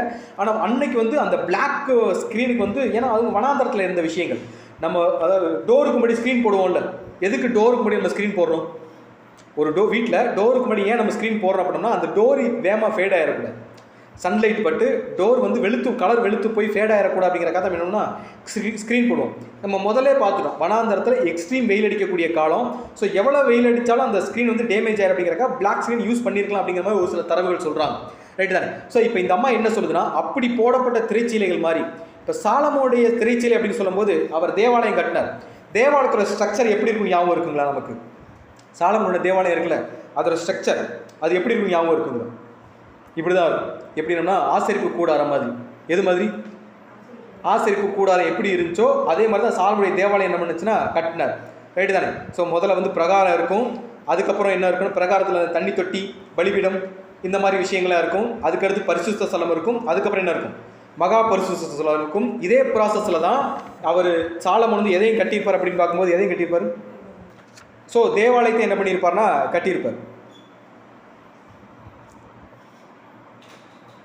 ஸோ இதே ப்ராசஸ்லாம் தேவாலயத்தை என்ன பண்ணியிருக்காங்கன்னா அங்கே கட்டியிருக்கிறாரு. ஸோ இந்த ஆசரிப்பு கூடாரத்தை மூடி வச்சிருந்த ஒரு விஷயமே என்ன அப்படின்னு பார்க்கும்போது வெளியே என்னதானா ஒரு தகசு தோலை வச்சு என்ன பண்ணியிருப்பாங்க, படிச்சிருப்போம், நம்ம யாத்திராமத்தில் படிச்சிருப்போம். ஏன்னா தகசு தோலை வச்சு என்ன பண்ணியிருப்பாங்கன்னா மேலே வந்து மூடியிருப்பாங்க. ஏன் தகசு தோலை வச்சு மூடியிருப்பாங்க அப்படின்னு பார்க்கும்போது அந்த ஒரு வெயிலும் அந்த ஒரு ஹீட்டும் எதை பாதிச்சிடக்கூடாது அப்படின்னு பார்க்கும்போது ஆசரிப்பு கூடாரத்துக்குள்ளே அந்த ஹீட் ரெஃப்ளெக்ட் ஆகிடக்கூடாது அப்படிங்கிறக்கா தகசு தோலை வச்சு மூடியிருப்பாங்க. இந்த தகசு தோலும் சரி, அந்த கேதார் யூஸ் பண்ண அந்த ஒரு கூடாரமே சரி, எந்த மாதிரி அப்படின்னா அவங்க யூஸ் பண்ணது, கேதார் யூஸ் பண்ணது ஆடு மாடு, இதில் எது பிளாக்காக இருக்கோ அதோட ஸ்கின்னை எடுத்து அதை என்ன பண்ணுவாங்கன்னா அந்த கூடாரத்துக்கு டென்ட்டை என்ன பண்ணிக்குவாங்கன்னா யூஸ் பண்ணிக்குவாங்க. ஸோ டென்ட்டாக யூஸ் பண்ணிக்குவாங்க. அதே மாதிரி சாலமோனுடைய அதாவது ஆசரிப்பு கூடாரத்தில் யூஸ் பண்ண அந்த தகசு தோல் அப்படிங்கிற எதுன்னா கடலில் வந்து சீல் அப்படிங்கிற ஒரு உயிரினம் இருக்கும். நம்ம என்ன இது கடல் சிங்கம் அப்படின்ற மாதிரிலாம் சொல்லுவாங்க. ஸோ அந்த உயிரினம் எப்படி தான் இருக்குன்னா எக்ஸ்ட்ரீம் பிளாக்காக தான் இருக்கும். அந்த உயிரினத்தோட ஸ்கின் எப்படி தான் இருக்கும், நல்ல ஒரு பிளாக்காக தான் இருக்கும். ஸோ அந்த ஸ்கின்னை தான் எதுக்கு யூஸ் பண்ணியிருப்பாங்க அப்படின்னு பார்க்கும்போது ஆசரிப்பு கூடாரத்துக்கு மேலே உள்ள ஹீட் வரக்கூடாது அப்படிங்கிறக்காக யூஸ் பண்ணியிருப்பாங்க. இதில் இன்ட்ரெஸ்டிங் ஃபேக்ட் என்னென்னா அந்த அந்த தோல், அந்த உயிரினத்தோட, அது ஆடாக இருக்கட்டும் மாடாக இருக்கட்டும் இல்லை இந்த சீல் உயிரினமாக இருக்கட்டும், இதோட ஸ்கின் எப்படி இருக்கும்னா வெளிப்புறம் பார்க்குறதுக்கு எப்படி இருக்கும், பயங்கர கருப்பாக இருக்கும், பயங்கர டார்க்காக இருக்கும். உள்ளுக்குள்ளே சன்லைட் என்ன பண்ணாது, வராது. அதே மாதிரி ரொம்ப தடிமனாகவும் என்ன பண்ணும், ரொம்ப, ஏன்னா ஆட்டு ரோமங்களை பார்த்துப்போம், ரோமம் என்ன பண்ணும் நிறையா இருக்கும். நம்ம ஊர் ஆடு மாதிரிலாம் இருக்காது, நம்ம ஊர் ஆடுக்கு முடியே இருக்காது. ஆனால் அந்த ஊர் ஆடுகளுக்குலாம் எப்படி இருக்கணும், ரோமங்கள் வந்து நிறையா இருக்கும். நம்ம யூஸ் பண்ணல கம்பிளி, சொற்று, இது எல்லாமே எதுனா அதுலேருந்து அந்த ஒரு ஸ்கின்னிலேருந்து எடுக்கக்கூடிய நூல்லேருந்து செய்கிறது. ஸோ அந்த ஒரு ஃபார்மெட்டில் பார்த்தோம்னா அதோட ஸ்கின் வந்து ரொம்ப திக்காக இருக்கும், அவுட்புட் ரொம்ப டார்க்காக இருக்கும், உள்பக்கம் பார்த்தா ரொம்ப ஒயிட்டாக இருக்கும். நோட்டீஸ் பண்ணியிருக்கோமா, ஆடு உரிக்கும் போது பார்த்துருப்போம், வெளியே ஒரு கலர் இருக்கும், உள்ளுக்குள்ளே எப்படி இருக்கும், பாலிஷ்டாக ஒயிட்டாக இருக்கும். ஸோ அந்த ஒயிட் கலர் தான் உள்ளே தெரியும், வெளியே பார்க்கும்போது தான் எப்படி தெரியும். ஸோ பிளாக்கு அப்படின்னாலே நம்ம எதுக்கு அடையாளப்படுத்துவோம், பிளாக் அப்படின்னாலே நம்ம எதுக்கு அடையாளப்படுத்துவோம் அப்படின்னு பார்க்கும்போது ரெண்டு விஷயங்களுக்கு அடையாளப்படுத்துவோம். சத்தியத்திலேருந்து பார்த்தோம்னா நம்ம பாவத்துக்கு அடையாளப்படுத்துவோம். சத்தியத்தை எதுக்கு அடையாளப்படுத்துவோம், நம்ம பாவத்துக்கு அடையாளப்படுத்துவோம். உலகத்துலேருந்து பார்த்தோம்னா ஏன் அவங்க பிளாக் அதிகமாக யூஸ் பண்ணாங்கன்னா, பிளாக் அப்படிங்கிறது நிறைய நோய் எதிர்ப்பு சக்திகள், இம்யூனிட்டி பவர்னு சொல்லுவோம்ல, இது அதிகமாக இருக்கக்கூடிய கலர் என்னதுங்களாமா, பிளாக். அதாவது ஒயிட் ஸ்கின் இருக்கிறவங்களுக்கு ஸ்கின் டிசீஸ் வர்றதுக்கும் பிளாக் ஸ்கின் இருக்கிறவங்களுக்கு ஸ்கின் டிசீஸ் வர்றதுக்கும் நிறைய வந்து வேரியன்ட் இருக்குது. பிளாக் ஸ்கின் இருக்கிறவங்கனால ஸ்கின் டிசீஸை ஈஸியாக என்ன பண்ண முடியும், அதை ஃபேஸ் பண்ண முடியும். ஆனால் ஒயிட் ஸ்கின்னுக்கு அது உடனே என்ன பண்ண வெளியே தெரிய ஆரம்பிச்சு. ஸோ இப்போ இங்கே இதில் நம்ம எப்படி கம்பேர் பண்ணலாம் அப்படின்னு பார்க்கும்போது அந்த மணவாட்டி சபை எப்படி தான் இருக்குதுங்களாமா, கருப்பாக தான் இருக்குது. பட் என்னால் எல்லாத்தையும் என்ன பண்ண முடியும், ஃபேஸ் பண்ண முடியும், இதுலேருந்து என்னால் வெளியே வர முடியும், மீண்டு வர முடியுங்கிற கான்ஃபிடென்ட் அங்கே யாருக்கு இருக்கும்னா சபைக்கு இருக்கும். இன்னொன்று அந்த அம்மா விட்னஸ் பண்ண வேண்டிய முக்கியமான ஒரு விஷயம் என்னன்னா, நான் கருப்பு தான், நான் என்ன தான், நான் பாவி. ஸோ நான் பாவிங்கிறத இங்கே யார் உணரணும் அப்படின்னு பார்க்கும்போது யார் உணரணும், சபை உணரணும். என்னைக்கு சபை நான் பாவிங்கிறத என்னைக்கு உணருதோ அன்னைக்கு தான் நம்ம யாராக மாற முடியும்னா கிறிஸ்துவுக்கு பிரியமான ஒரு ஜனங்களை என்ன பண்ண முடியும், மாற முடியும். நம்ம பண்ணக்கூடிய பாவங்களை நம்ம ரியலைஸ் பண்ணாமல் நான் சரியாக தான் இருக்கேன், உலகத்தின் பார்வைக்கு நான் நல்லவனாக தான் இருக்கிறேன் அப்படின்னு பார்த்தோம்னா உலகம் பார்க்கிற விதமாக யார் பார்க்க மாட்டா, அவர் பார்க்க மாட்டார். ஸோ தேவன் பார்க்கிற விதத்துக்கு நம்ம பிரியமான ஜனங்களாக இருக்கோம்னா அவருக்கு பிரியமான வாழ்க்கையை வாழக்கூடிய உலகத்துக்கு நல்லவங்களாக இருக்கிறதுனால நமக்கு ஒரு பிரயோஜனமே இல்லை. ஸோ ஃபஸ்ட்டு சபையை ரியலைஸ் பண்ண வேண்டிய முக்கியமான விஷயம்னா, நான் பாவி, எனக்கு ஆண்டவரை இயேசு கிறிஸ்து சபையாக மாறுறதுக்கு எந்த தகுதியுமே இல்லை. பட் நீங்கள் நினச்சா என்னை என்ன பண்ணலாம், உங்கள் அறைக்குள்ளே என்ன பண்ணலாம், என்னை கூட்டிகிட்டு போகலாம், எனக்கு உங்களுடைய முத்தங்களை என்ன பண்ணலாம், பரிமாறலாம், உங்களுடைய வாசனைகளை யாருக்கு கொடுக்கலாம், எனக்கு கொடுக்கலாம், யாருடைய சித்தம் இருந்துச்சுன்னா. ஸோ அதுக்கு யார் ஃபஸ்ட்டு சரண்டர் ஆகணும் அப்படின்னா நம்ம சரண்டர் ஆகணும். நம்ம என்னைக்கு பாவின்னு முடிவு பண்ணிட்டோமோ, இதை ஏன் அந்த அம்மா வந்து எருசலேமின் குமாரத்திகளை சொல்லிட்டு இருந்தாங்கன்னா, எருசலேமின் குமாரத்திகள் அந்த அம்மாவை பாவியாக தான் பார்த்தாங்க. இன்றைக்கி உலகத்தில் இருக்கக்கூடிய ஜனங்களுமே சரி, இல்லை பெயர் சபைகளுமே சரி, திருச்சபையின் ஓட்டத்தை ஓடுறவங்களை எப்படி தான் பார்ப்பாங்க, நம்ம பேசக்கூடிய சத்தியங்களாக இருக்கட்டும், நம்ம செய்யக்கூடிய காரியங்களாக இருக்கட்டும், அவங்க எப்படி தான் பண்ணுவாங்க, டெய்லி கிரிட்டிசைஸ் பண்ணுவாங்க, குற்றப்படுத்திகிட்டே தான் இருப்பாங்க. ரைட்டு தானே? இந்த குற்றப்படுத்துறதை யார் அக்செப்ட் பண்ணிக்கணும், நம்ம அக்செப்ட் பண்ணிக்கணும். காரணம் என்னென்னா, இது யாருக்குமே நடந்தது அப்படின்னு பார்க்கும்போது ஆண்டவரை இயேசு கிறிஸ்துவுக்குமே இது நடந்த ஒரு விஷயம். எங்கேனா சிலுவையில் இருக்கும் போதுமே கூட அவரை பார்த்து எல்லாரும் என்ன தான் பண்ணிட்டு போனாங்க, பரியாசம் பண்ணிட்டு தான் போனாங்க. ஸோ கிறிஸ்துவுக்கே நடந்துச்சுன்னா நமக்கு இது என்ன பண்ணும், கண்டிப்பாக நடக்கும். ஆனால் அந்த அம்மா சொல்ல வேண்டிய ஒரு விஷயம் என்னென்னா, நான் கருப்பாக தான் இருக்கிறேன், ஆனால் எப்படி இருக்கிறேன், அழகாக இருக்கிறேன்ற வார்த்தை அந்த அம்மா யாருக்கு சொன்னதுன்னா கிறிஸ்துவுக்கு சொன்ன ஒரு வார்த்தை, மணவாளனுக்கு சொன்ன வார்த்தை. நான் கருப்பாக இருக்கிறேன்னு பார்க்காதீங்க, நான் கருப்பாக இருந்தாலும் அழகாக இருக்கிறேன்னு எப்படி அந்த அம்மா புரிய வச்சாங்க அப்படின்னு பார்க்கும்போது முதலே சொன்ன விஷயம் தான், அந்த தோல் வெளிப்பக்கம் பார்க்கத்தான் ஃபுல்லாக டார்க்காக இருக்கும், உள்பக்கம் பியூர் ஒயிட்டாக தான் இருக்கும். நல்லா பார்க்க க்ளீன் பண்ணிட்டோம்னா பியூர் ஒயிட்டாக தான் என்ன பண்ணும் இருக்கும். இன்னொரு எடுத்துக்காட்டுக்கு ஒரு விஷயம்னா, இதே ஆசரிப்பு கூடாது. ஆசரிப்பு கூடத்தை வெளியே இருந்து பார்த்தா, அதான் வனாந்தரத்தில் தூரத்துலேருந்து பார்த்தா கருப்பு கலரில் என்ன இருக்கும், ஒரு டென்ட் இருக்கும். தகசு தோழல் மூடின ஒரு டென்ட் இருக்கும். உள்ளுக்குள்ளே போய் பார்த்தா முழுக்க முழுக்க என்ன தான், என்னது ஆசரிப்பு கூடத்தில் முழுக்க முழுக்க உள்ளுக்குள்ள என்ன தான் இருக்கும்? அது சரி, என்ன மெட்டல் இருக்கும்னு கேட்குது. கோல்டு. முழுக்க முழுக்க கோல்டாலேயே ஆசரிப்பு கூட என்ன பண்ணியிருப்பாங்க. அதில் இருக்கக்கூடிய கொக்கியிலேருந்து, கம்பியிலேருந்து, பெட்டியிலேருந்து, ஐ மீன் அந்த குத்து விளக்குலேருந்து, பலிபீடத்துலேருந்து எல்லாமே என்ன தான். ஆனால் அவுட்புட் பார்க்கறதுக்கு பிளாக்காக இருக்கும். அதனால் அந்த அம்மா என்ன சொல்கிறாங்க, நான் கருப்பு தான், ஆனால் உள்ளுக்குள்ளே வந்து பாருங்க நான் எப்படி இருப்பேன், பயங்கர அழகாக இருப்பேன். அந்த அழகு யாருக்கு மட்டும்தான் தெரியும்? அவருக்கு யாருக்கு தெரியணுமோ அவருக்கு தெரிஞ்சால் போதும். அதனால் நான் கருப்பாக இருக்கிறேன், நீங்கள் என்ன பண்ணாதீங்க. நான் கேதாரனின் கூடங்களில் போகவும் சாலமோனின் திரைகளைப் போலவும் நான் கருப்பு தான், ஆனாலும் நான் கருப்பாக இருந்தாலும் ரொம்ப அழகாக இருக்கிறேன் அப்படிங்கிறத சங்கீதக்காரன் ஒரு மாதிரியாக சொல்லுவார். என்னென்னா சங்கீதம் 45வது அதிகாரம் 13ஆம் வசனம் வாசிக்கும் போது, ராஜகுமாரத்தி உள்ளாக பூரண மகிமையுள்ளவர், அவர் உடை எப்படி இருக்குதுங்களாமா, பொற்சரிகையாக இருக்கிறது அப்படிங்கிறார். ஸோ ராஜகுமாரத்தி வெளியே எப்படி வேணா இருந்துட்டு போட்டு, உலகத்தின் பார்வைக்கு நம்ம எப்படி இருக்கணுங்கிற அவசியமே இல்லை. ஆனால் நம்ம யாருடைய பார்வைக்குனா உள்ளாக, ஏன்னா தேவன் எதை பார்க்குறவர், இருதயங்களை பார்க்கிறவர், உள்ளந்திரியங்களை ஆராய்ந்து அறிந்திருக்கிறோம். அப்படின்னா நம்ம தேவன் பார்க்கும்போது நம்ம எப்படி இருக்கணும்னா, ராஜகுமாரத்தி உள்ளாக பூரண மகிமையுள்ளவள், அவர் உடை எப்படி இருக்குங்களாமா, பொற்சரிகையாக இருக்கிறது அப்படின்னு நம்ம சொல்லியிருக்கோம். ஸோ கிறிஸ்துவுக்கு நம்ம பிரியமாக இருக்கணும் அப்படின்னா, நமக்கு கிறிஸ்துவுக்கு மட்டும் நம்ம விரும்பக்கூடிய ஜனங்களாக இருக்கணும்னா, நம்ம கிறிஸ்துவையும் அதே அளவுக்கு என்ன பண்ணணும், நேசிக்கக்கூடியவர்களாக, கிறிஸ்துவை அவரிடத்திலே தரித்திருக்கக்கூடிய பிள்ளைகளாக இருந்தால் மட்டும்தான் கிறிஸ்துவுடைய அட்டென்ஷன் யாருக்கு கிடைக்கும் அப்படின்னு பார்க்கும்போது சபைக்கு கிடைக்கும். இல்லை அப்படின்னா அந்த கன்னியர்கள் அப்படிங்கிற லிஸ்ட்டில் நம்ம போயிருமே ஒழிய, அந்த ஸ்திரீ அல்லது மணவாட்டி அப்படிங்கிற லிஸ்ட்டில் யார் வரமாட்டா, நம்ம வரமாட்டா. இதுக்கு எடுத்துக்காட்டுக்கு நம்ம ஒரு கேரக்டரை பார்க்கலாம். பைபிள்லேயே ரொம்ப பியூட்டிஃபுல்லான ஒரு பர்சனும் பயங்கர கருப்பான ஒரு பர்சனும் பேராக இருந்த ஒரு கேரக்டர் நமக்கு ஞாபகம் இருக்கும். யார் அப்படின்னா, யார், மோசேயும் சிப்போராலும். ஸோ மோசையை பார்த்தோம்னா பூரண அழகுள்ளவன், பயங்கரமாக அழகாக இருக்கக்கூடிய கேரக்டர். சிப்போரால் யார் அப்படின்னா எத்தியோப்பிய ஒரு ஸ்திரீ, ஒரு கருப்பின பெண். அந்த ஒரு பேர் தான் இங்கே யாருன்னா சாலமோனும் சூலமித்தியால் அப்படிங்கிற ஒரு கேரக்டர். இங்கே யாருன்னு பார்த்தோம்னா ஆண்டவரை இயேசு கிறிஸ்துவும் அவருக்கு கொஞ்சமும் மேட்ச் இல்லாத இன்னைக்கு இருக்கக்கூடிய திருச்சென் பிள்ளைகள். ஆனால் நம்மளை எப்படியாவது அவருக்கு மேட்சாக மாற்றணுங்கிறக்காக தான் இந்த என்டையர் 2000 வருஷமாக யார் போராடிட்டு இருக்கிறது, அவர் போராடிட்டு இருக்கிறார். நம்ம அந்த போராட்டத்தில் உடன்படுறோம் அப்புறம்னா கஷ்டம்தான். நம்ம 2 நாளைக்கு அவர் கூட போவோம், மற்ற 4 நாளில் எங்கே இருப்போம், வெளியே இருப்போம். நம்மளை மோல்டு பண்ணுறதுக்கு இப்போ எஃபோர்ட் யார் தான் அதிகமாக எடுக்கிறார் அப்படின்னு பார்க்கும்போது அவர் அதிகமாக எடுக்கிறாரு. ஆனால் என்னைக்கு அந்த எஃபோர்ட்டை கிறிஸ்துவுக்கு மேலே நம்ம எடுக்கணும். யாருக்கு மனைவியாக மாறுறதுக்கு, நான் உங்களுக்கு மனைவியாக மாறியே தீருவேன், உங்களுக்கு மனவாட்டி ஆகிற தகுதி எனக்கு மட்டும்தான் இருக்குது, அந்த உரிமையை நான் வேறு யாருக்கும் விட்டு கொடுக்க மாட்டேங்கிற முடிவை நம்ம என்னைக்கு எடுக்கிறோமோ அன்னைக்கு தான் நான் பாவிங்கிறத நம்ம என்ன பண்ண முடியும், ரியலைஸ் பண்ண முடியும். ஏன்னா நம்ம கண்ணாடியில் போய் பார்த்தா தான் நம்ம அழகாக இருக்கிறோமா அழுக்காக இருக்கிறோமானே தெரியும். கிறிஸ்து தான் நம்ம கண்ணாடி. நம்ம என்ன பண்ணுறதில்ல, கண்ணாடியை திருப்பி வச்சுட்டு நம்ம அழகாக தான் இருக்கிறேன் நம்மளே என்ன பண்ணிட்டு இருக்கிறோம், ஒரு பிக்சரைஸ் பண்ணிட்டு இருக்கோம். கண்ணாடி இந்த பக்கம் திருப்பி உண்மையில நம்ம பிக்சரை பார்த்தா தான் தெரியும் நம்ம கிறிஸ்து மாதிரி இருக்கிறோமா இல்லை நம்ம என்ன மாதிரி இருக்கிறோங்கிறது நமக்கு தெரியும். என்னைக்கு நம்ம பார்க்குறோமோ அன்னைக்கு நம்ம பாவிங்கிறது என்ன பண்ணிடலாம், ஐடென்டிட்டி பண்ணலாம். அவங்க என்னைக்கு ஐடென்டிட்டி பண்ணாங்களோ, இப்போ நான் பாவின்னு என்ன பண்ணிட்டேன், நான் முடிவு பண்ணிட்டேன், நான் பாவி தான், தயவு செஞ்சு என்ன பண்ணுங்க கழுவுங்க அப்படிங்கிற முடிவை கிறிஸ்துவுக்கிட்ட அந்த அம்மா அதாவது மனவாட்டி சபை எப்படி சொல்கிறாங்க அப்படின்னு பார்க்கும்போது, உன்னத பாட்டு 1ஆம் அதிகாரம் 6ஆம் வசனம் வாசிச்சோம்னா என்ன சொல்கிறாங்க அப்படின்னு பார்க்கும்போது, நான் கருப்பாய் இருக்கிறேன் என்று என்ன பண்ணாதீங்க, பாராதேயுங்கள், வெயில் என் மேல் என்ன பண்ணுச்சு பட்டது, என் தாயின் பிள்ளைகள் என் மேல் கோபமாயிருந்து என்னை திராட்சை தோட்டங்களுக்கு காவற்காரியாக வைத்தார்கள், என் சொந்த திராட்சை தோட்டத்தை என்ன பண்ணலைன்னா நான் என்ன பண்ணல, நான் காக்கவில்லை அப்படின்னு யார் சொல்கிறதுனா, இப்போ கிறிஸ்துவக்கிட்ட யார் சொல்கிறாங்க அப்படின்னு பார்க்கும்போது சபை சொல்லுது, நான் அழுக்காக தான் இருக்கேன், நான் பாவி தான், ஆனால் நான் எதுக்கு ரெடி ஆகிட்டேன், இந்த பாவத்திலேருந்து வெளியே வரணும்னு ஆசைப்பட்டேன். இவ்வளோ நாள் நான் என்ன பண்ணிட்டு இருந்தேன்னா, என்னுடைய தாயின் சகோதரிகளுக்கு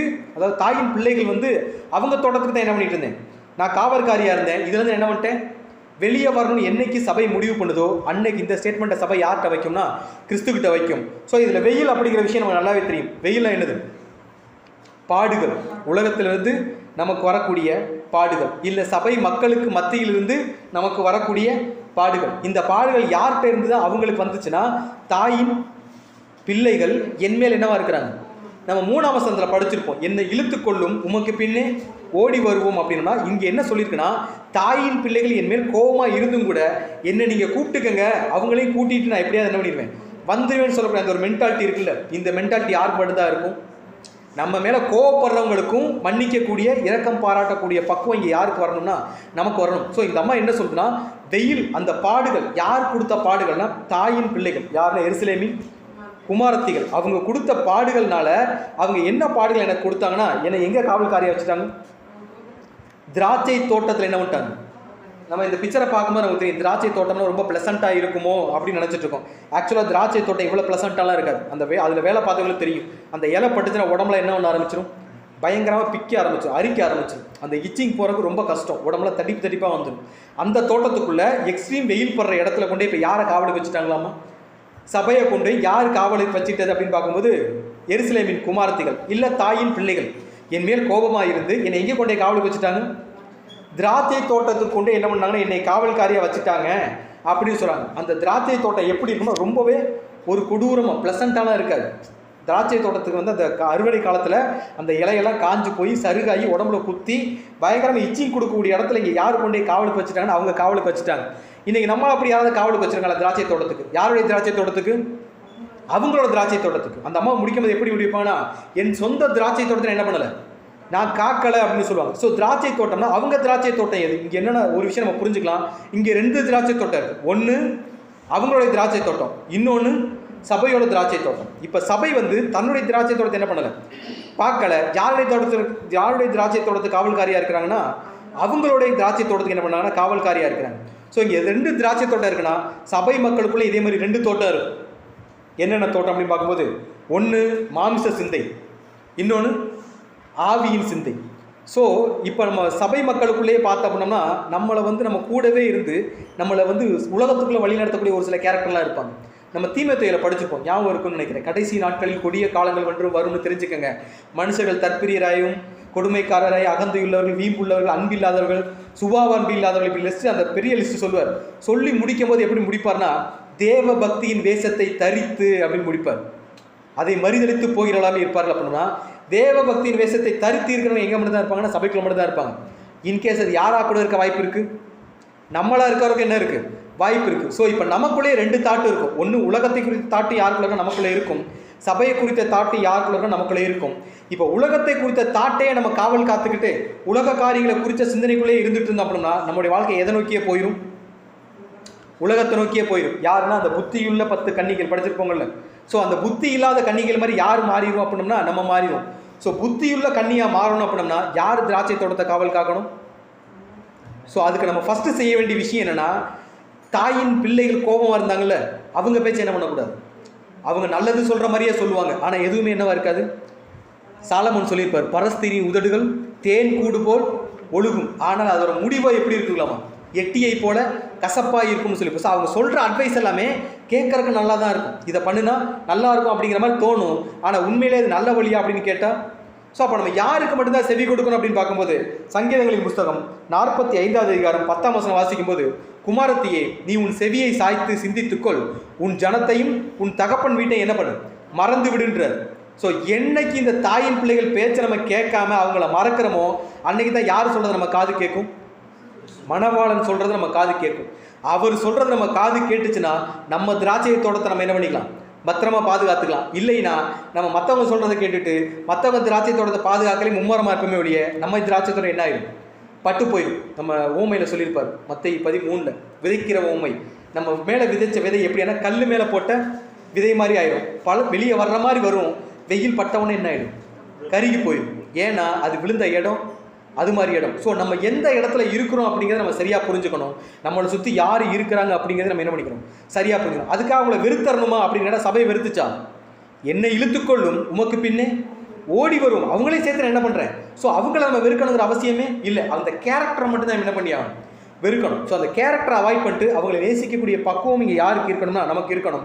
அந்த ஒரு கேரக்டர் வந்ததுக்கப்புறம் தான் அதிலே சங்கீதம் 45:11 எப்படி சொல்கிறேன்னா, அப்பொழுது ராஜா உன் அழகில் என்ன பண்ணுவார், கருப்பாக இருந்தாலும் அவங்க பாடுபடுத்தினா கூட அவங்களுக்காக அவங்கள மன்னிக்கக்கூடிய அவங்கள நேசிக்கக்கூடிய பக்குவம் இருந்துச்சு அப்படின்னா, அவருக்கு மட்டுமே கீழ்ப்படியக்கூடிய அவருக்கு மட்டுமே செவிகடிக்கக்கூடிய பக்குவம் இருந்துச்சுன்னா, அப்பொழுது ராஜா உன் அழகில் பிரியப்படுவார், அவர் உன் ஆண்டவர், ஆகையால் அவரை என்ன பண்ணு நீ பணிந்து கொள் அப்படின்னு சொன்னோன்னே இந்த விஷயம் என்னைக்கு அந்த அம்மாவுக்கு புரிஞ்சிச்சோ அப்போ தான் அந்த அம்மாவுக்கு ஒரு விஷயம் தெளிவாக தெரிஞ்சு, இது வரைக்கும் நான் எந்த தோட்டத்தை பாதுகாக்கலை, ஏன் தோட்டத்தை என்ன பண்ணலை நான் பாதுகாக்கவே இல்லை, இது வரைக்கும் நான் யாருடைய தோட்டத்தை பாதுகாத்துட்டு இருந்திருக்கேன். இது தப்பான ஆக்டிவிட்டி அப்படிங்கிறத என்னைக்கு சபை புரிஞ்சிருச்சோ, அதாவது உலகம் முக்கியம் இல்லை, தேவன் தான் முக்கியம் அப்படிங்கிற சபை என்னைக்கு ரியலைஸ் பண்ணிச்சோ அன்னைக்கே சபைக்கு ஒரு விஷயம் தெளிவாக தெரிஞ்சிருச்சு. இனி நம்ம யார் பேச்சை கேட்கக்கூடாது, அவங்க பேச்சை என்ன பண்ணக்கூடாது, யார் பேச்சை மட்டும்தான் கேட்கணும், கிறிஸ்துவின் பேச்சை மட்டும்தான் கேட்கணும்னு சொன்ன உடனே அந்த அம்மா சொன்ன அடுத்த ஸ்டேட்மெண்ட் என்னன்னா, உன்னத பாட்டு 1வது அதிகாரம் 7ஆம் வசனம் வாசிக்கலாம். என் ஆத்தும நேசரே. எப்படி ஆரம்பிக்கிறாங்க? என் ஆத்தும. அப்போ இது வரைக்கும் அவங்களுக்கு சஜஷன் சொன்னவங்க, அவங்களுக்கு ஆலோசனை சொன்னவங்க என்ன கிடையாது, என்ன கிடையாது, ஆத்துமனே. அவங்க நேசம் தான், அவங்களும் நம்மளை பாசம் காட்டுற மாதிரி தானே பண்ணுவாங்க. ஆனால் அவங்க ஆத்தும ஜீவியத்துக்கு பிரயோஜனமாக நம்ம மேலே நேசம் வச்சுருப்பாங்களான்னு கேட்டால், அவங்க கொடுக்கறது எல்லாமே நமக்கு வந்து ஆப்பனண்ட்டான ஒரு ஐடியாவாக தான் இருக்கும், நம்மளை வந்து விழுக வைக்கிறதுக்கான ஒரு ஐடியாவாக தான் இருக்கும். உண்மையிலே நம்ம ஆத்துமா பாதுகாப்பாக இருக்கணும்னா நம்ம யாரை மட்டும்தான் நேசிக்கணும்னா அவரை மட்டும்தான் நேசிக்கணும். ஸோ அந்த அம்மா எப்படி ஆரம்பிக்கிறான்னா, அந்த வார்த்தையை சபை சொல்லும்போது, என் ஆத்தும நேசரே, உமது மந்தையை மேய்த்து மதை மத்தியானத்திலே எங்கே மடக்குகிறீர், எனக்கு சொல்லும், உமது தோழரின் மந்தைகள் அருகே அலைந்து திரிகிறவர்களைப் போல நான் இருக்க வேண்டியது என்ன அப்படின்னு சொல்லிட்டாங்க. ஸோ இந்த அம்மாவுக்கு ஃபஸ்ட்டு புரிஞ்ச விஷயம் என்னென்னா, இனிமேல் இந்த உலகம் நம்முடைய நேசம் கிடையாது, நம்முடைய நேசம் யார் மேலே மட்டும்தான் இருக்கணும், ஆண்டவராகிய இயேசு கிறிஸ்து, இல்லை மணவாளன் மேலே மட்டும்தான் இருக்கணும். அதாவது மணவாட்டிக்கு மணவாளன் மேலே மட்டும்தான் என்ன இருக்கணும், ஒரு பிலிவாக இருந்தாலும் சரி, ஃபெய்த்தாக இருந்தாலும் சரி, கான்ஃபிடென்ட்டாக இருந்தாலும் சரி, மூணும் ஒரே மாதிரி தான் தெரியும். ஆனால் உள்ளவே பார்த்தா மூணுமே என்ன தான் வேறு. ஸோ எக்ஸ்ட்ரீம் விசுவாசம் யாருக்கு மேலே மட்டும்தான் இருக்கணும்னா மணவாட்டிக்கு மணவாளன் மேலே மட்டும்தான் இருக்கணும்.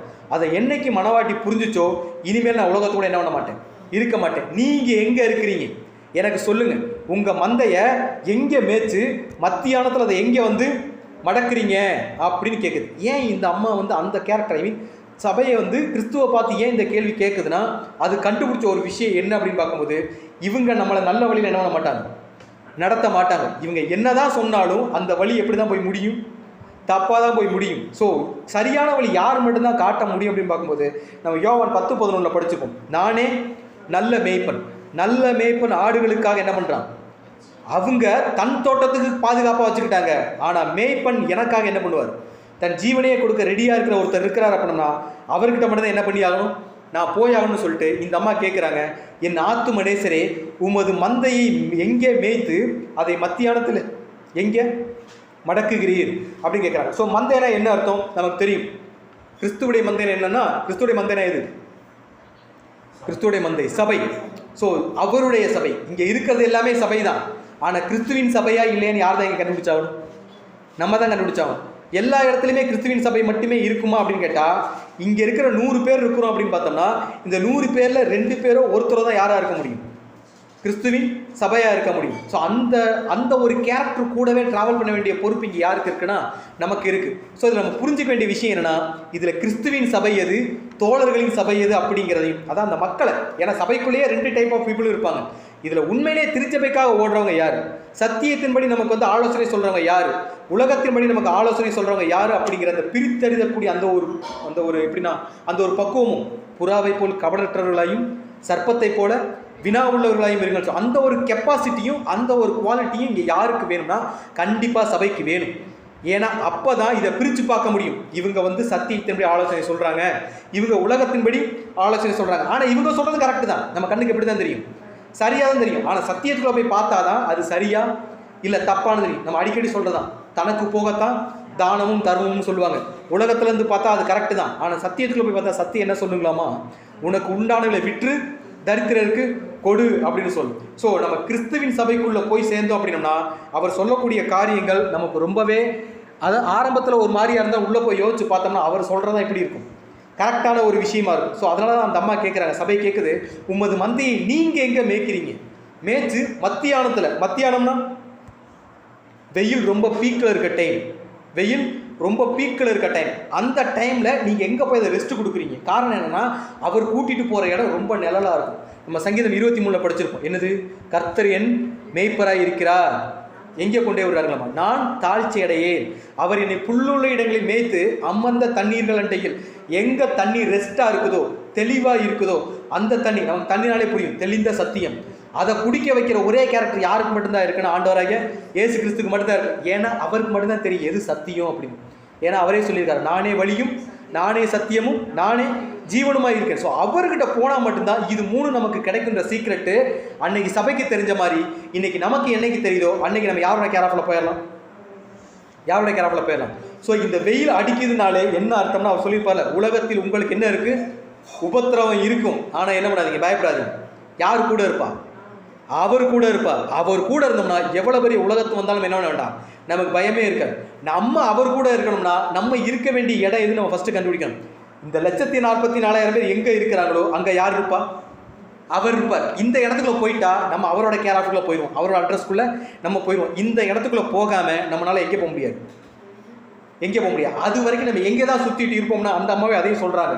அதாவது உன்னத பாட்டு 1:7 மறுபடியும் படித்தோம் அப்படின்னு பார்த்தோம்னா, என் ஆத்ம நேசரே உமது மந்தையை எங்கே மேய்த்து அதை மத்தியானத்தில் எங்கே மடக்கிறீர் எனக்கு சொல்லும், உமது தோழரின் மந்தைகள் அருகே அலைந்து திரிகிறவளை போல நான் இருக்க வேண்டியது என்ன அப்படின்னு கேட்பாங்க. நான் உங்கள்கிட்ட வரணும்னு தான் ஆசையாக இருக்கிறேன், ஆனால் இப்போ நான் எங்கே சுற்றிட்டு இருக்கிறேன்? உமது தோழர்கள் அவங்களும் யார் தான்? ஆடு மாடு மேய்க்கிறவங்க தான், அவங்களும் மந்தையை மேய்ப்பர்கள் தான், அவர்களும் கிறிஸ்துவின் தோழர்கள் தான். ஆனால் அவங்க யார் கிடையாது? கிறிஸ்து கிடையாது, கிறிஸ்துவின் தோழர்கள் தான். ஆனால் அவங்க யார் கிடையாது? இந்த ஐடென்டிட்டி, இந்த ஒரு பிரிவை யார் சரியாக புரிஞ்சுக்கணும்னா நம்ம புரிஞ்சுக்கணும். உலகத்தில் சொல்லிப்பாடு அவங்களும் ஒளியின் ஒளி வேஷத்தை என்ன பண்ணியிருக்காங்க, தரிச்சுக்கிட்டு தான் இருப்பாங்க. ஒளியின் தூதனுடைய வேஷத்தை அவங்களும் தரிச்சுக்கிட்டு தான் இருப்பாங்க. பட் இந்த டிஃப்ரெண்ட்டை யார் கண்டுபிடிக்கணும்னா நமக்கு தெரியும். ஏன்னா அவரே சொல்லிட்டார், என்ன சாத்தானுடைய வஞ்சகங்கள் உங்களுக்கு தெரியாதது அல்லவே அப்படின்னு சொல்லியிருக்காரு. அந்த வஞ்சகங்கள் என்னென்னு கண்டுபிடிச்சா அப்படின்னா இவர்கள் கிறிஸ்துவின் தோழர்களா இல்லை கிறிஸ்துவன் யார் ஈஸியாக கண்டுபிடிச்சாலும் சபை அன்னைக்கு கண்டுபிடிச்சிட்டாங்க. இப்போ நான் எதுக்கு ரெடியாக இருக்கேன்னா, எங்கள் தாயின் பிள்ளைகளுடைய தோட்டத்தொட்டு வெளியே வர ரெடி ஆகிட்டேன். என்னுடைய பாவங்கள் என்னன்னு நான் புரிஞ்சுக்கிட்டேன். இனிமேல் நான் உங்களுடைய கேர் ஆஃபில் மட்டும்தான் இருக்கணும்னு நான் என்ன பண்ணிட்டேன், முடிவு பண்ணிட்டேன். நீங்கள் எங்கே இருக்கிறீங்கன்னு என்ன பண்ணுங்க எனக்கு சொல்லுங்கள். ஏன்னா இப்போ நான் எங்கே இருக்கிறேன்னா நம்ம ஏசாயாவில் படிச்சிருப்போம். ஏசாயா 4:1 அந்நாட்களில் 7 ஸ்திரீகள் ஒரே புருஷனை பிடித்துக்கொண்டு நாங்கள் எப்படி இருப்போமோ அப்படி தான் இருப்போம். ஆனால் இன்சியல் மட்டும் என்ன வேணும் எங்களுக்கு, உங்கள் இன்சியல் வேணும்னு சொல்லுவாங்களே, அந்த கேட்டகரி பீப்புளும் கிறிஸ்துவுக்கு பிடிச்சவங்க தான். ஆனால் அவங்களுக்கு மத்தியில் நம்ம இருந்தோம்னா நம்ம சபை என்ன பண்ண முடியாது, மாறவே முடியாது. ஸோ அது கண்டுபிடிக்கணும்னா நம்ம ஃபஸ்ட்டு என்ன பண்ணி ஆகணும்னா அதை விட்டு வெளியே வந்து யாருக்கிட்ட போய் சரண்டர் ஆனால் நம்ம ரட்சிக்கப்படுவோமோ அவர்கிட்ட என்ன பண்ணணும், போய் ஆகும். ஸோ இதை சங்கீதக்காரர் சொல்லும்போது எப்படி சொல்கிறாருன்னா, சங்கீதம் 132 அதிகாரம் 7ஆம் வசனம் வாசிக்கும் போது, அவருடைய வாசஸ்தலங்களுக்குள் பிரவேசித்து அவர் பாதப்படிகள் என்ன பண்ணுவோம், பணியணும். நம்ம ஃபஸ்ட் அதுபடி எங்கே போகணுங்களாமா, அவருடைய வாசஸ்தலத்துக்குள் கிறிஸ்து எங்கே இருக்கிறாரோ இல்லை சபை மக்கள் எங்கே இருக்கிறாங்களோ அவங்களுக்கு நடுவில் நம்ம போய் அவர்கிட்ட சரண்டர் ஆனால் மட்டும்தான் நமக்கு என்ன கிடைக்கும் அப்படின்னு பார்க்கும்போது ஒரு ரட்சிப்பு அப்படிங்கிற ஒரு விஷயமே கிடைக்கும். இல்லைன்னா என்ன பண்ணாது, நம்மளும் மந்தை மேய்ப்பர்களுக்குள்ள தெரியும். ஆனால் அது யாராக மாறிட முடியாது. கிறிஸ்துவா 1000 மந்தை மேய்ப்பர்கள் இருந்தாலும் அவங்க யாரை மாற மாட்டாங்க, கிறிஸ்துவா மாற முடியாது. அதே மாதிரி உண்மையான சபையாக மாறிட்டோம்னா 1000 மனைவிகள் இருந்தாலும் அவங்க யாராக மாற முடியாதுன்னா கிறிஸ்துவின் சபையாக மாற முடியாது. சபைங்கிறது யார் மட்டும்தான். ஸோ இந்த வசனங்களுக்குள்ள இப்போ நம்ம படித்த வசனங்கள் வரையும் சபையுடைய கான்வர்சேஷன், சபை தன்னுடைய விருப்பம் என்ன அப்படிங்கிறத சொன்ன ஒரு விஷயங்கள். இதில் சபை விட்னஸ் பண்ண விஷயம் என்னென்னா, அந்த அம்மா சொன்ன விஷயம் என்னென்னு அப்படி பார்க்கும்போது சபைக்குரிய தகுதினா 1ஆம் வசனத்தில் நம்ம படிச்சிருப்போம். அதாவது 2ஆம் வசனத்தில் அவர் தமது வாயின் முத்தங்களால் எனக்கு ஒரு அக்ரிமெண்ட் கொடுங்க, நான் எதுக்கு ரெடி ஆகிட்டேன், உங்கள் மனைவியாக ரெடி ஆகிட்டேன், உங்களுக்காக நான் காத்துக்கிட்டு இருக்கேன், என்னை ஒரு டிக்ளேர் பண்ணுங்க, நான் தான் உங்கள் மனைவி அப்படிங்கிற தகுதியை முதல்ல நம்ம என்ன பண்ணிக்கணும், வளர்த்துக்கணும். இது ஃபஸ்ட்டு குவாலிட்டி. 2வது ஒரு உத்தரவாதத்தை யார்கிட்ட வாங்கிடணும், நான் தான் உங்கள் மனைவிங்கிற டிக்ளேர் எனக்கு என்ன பண்ணுங்கிற அந்த உத்தரவாதத்தை வாங்கக்கூடிய அந்த ஒரு பக்குவம் சபைக்கு இருக்கணும். 3வது விசுவாசம். என்ன விசுவாசம்னா இந்த வாசனை அவர் மேலே மட்டும்தான் வரும். கிறிஸ்து யாரு, அவருடைய தோழர்கள் யாரு அப்படிங்கிறத பார்த்தோன்னு புரிஞ்சுக்கக்கூடிய பக்குவம். அவரை மட்டும்தான் அதிகமாக நேசிக்கிறோம்னா அவர் மட்டும்தான் யார் கண்ணுக்கு தெரிவார், நம்ம கண்ணுக்கு தெரியாது. 1000 பேர் இருந்தாலும் சாலமோனுக்கு யார் மட்டும் தான் தெரிஞ்சா, அபிஷா மட்டும் தான் தெரிஞ்சாங்க. அதே மாதிரி கிறிஸ்துவுக்கு இந்த உலகத்தில் எத்தனை பேர் அவரை நேசித்தாலும் கிறிஸ்துவுக்கு சபை மட்டும்தான் தெரியும். நமக்கு யார் மட்டும்தான் தெரியணும், கிறிஸ்து மட்டும்தான் தெரியும். அந்த விசுவாசம் யாருக்கு இருக்கான்னு நமக்கு இருக்கணும். இந்த விசுவாசத்துடைய கூடிய சுய பரிசோதனை, எனக்குள்ள என்ன ப்ளஸ் இருக்குது என்ன மைனஸ் இருக்குது, நான் கிறிஸ்துவுக்கு பிரியமான வாழ்க்கையை தான் வாழ்கிறேனா இல்லை உலகத்துக்குள்ளே வாழ்கிறேன் அப்படின்னா அதுலேருந்து எப்படி வெளியே போகிறது அப்படிங்கிற சுய பரிசோதனை யார் பண்ணியாகணும்னா சபை என்ன பண்ணியாகணும். நம்ம பாவம் பண்ணுறோம் அப்படின்னா நம்ம பாவத்தை வெளிப்படையாக கிறிஸ்துவிடத்தில் அறிக்கை பண்ணக்கூடிய அந்த ஒரு பக்குவம், அந்த ஒரு மெச்சூரிட்டி யாருக்கு இருக்கணும், சபைக்கு இருக்கணும். இது மட்டும் இல்லாமல் இது எல்லாத்துக்கும் மேலே அவரை பற்றும் விசுவாசம். அவர் எங்கே இருக்கிறாரோ அவரை தேடி போய் அவர் கூட சேர்ந்து ட்ராவல் பண்ணக்கூடிய உமது மந்தை கூட நான் என்ன பண்ணுறேன் வர்றேன் அப்படிங்கிற எல்லாத்தையும் விட்டுட்டு எப்படி?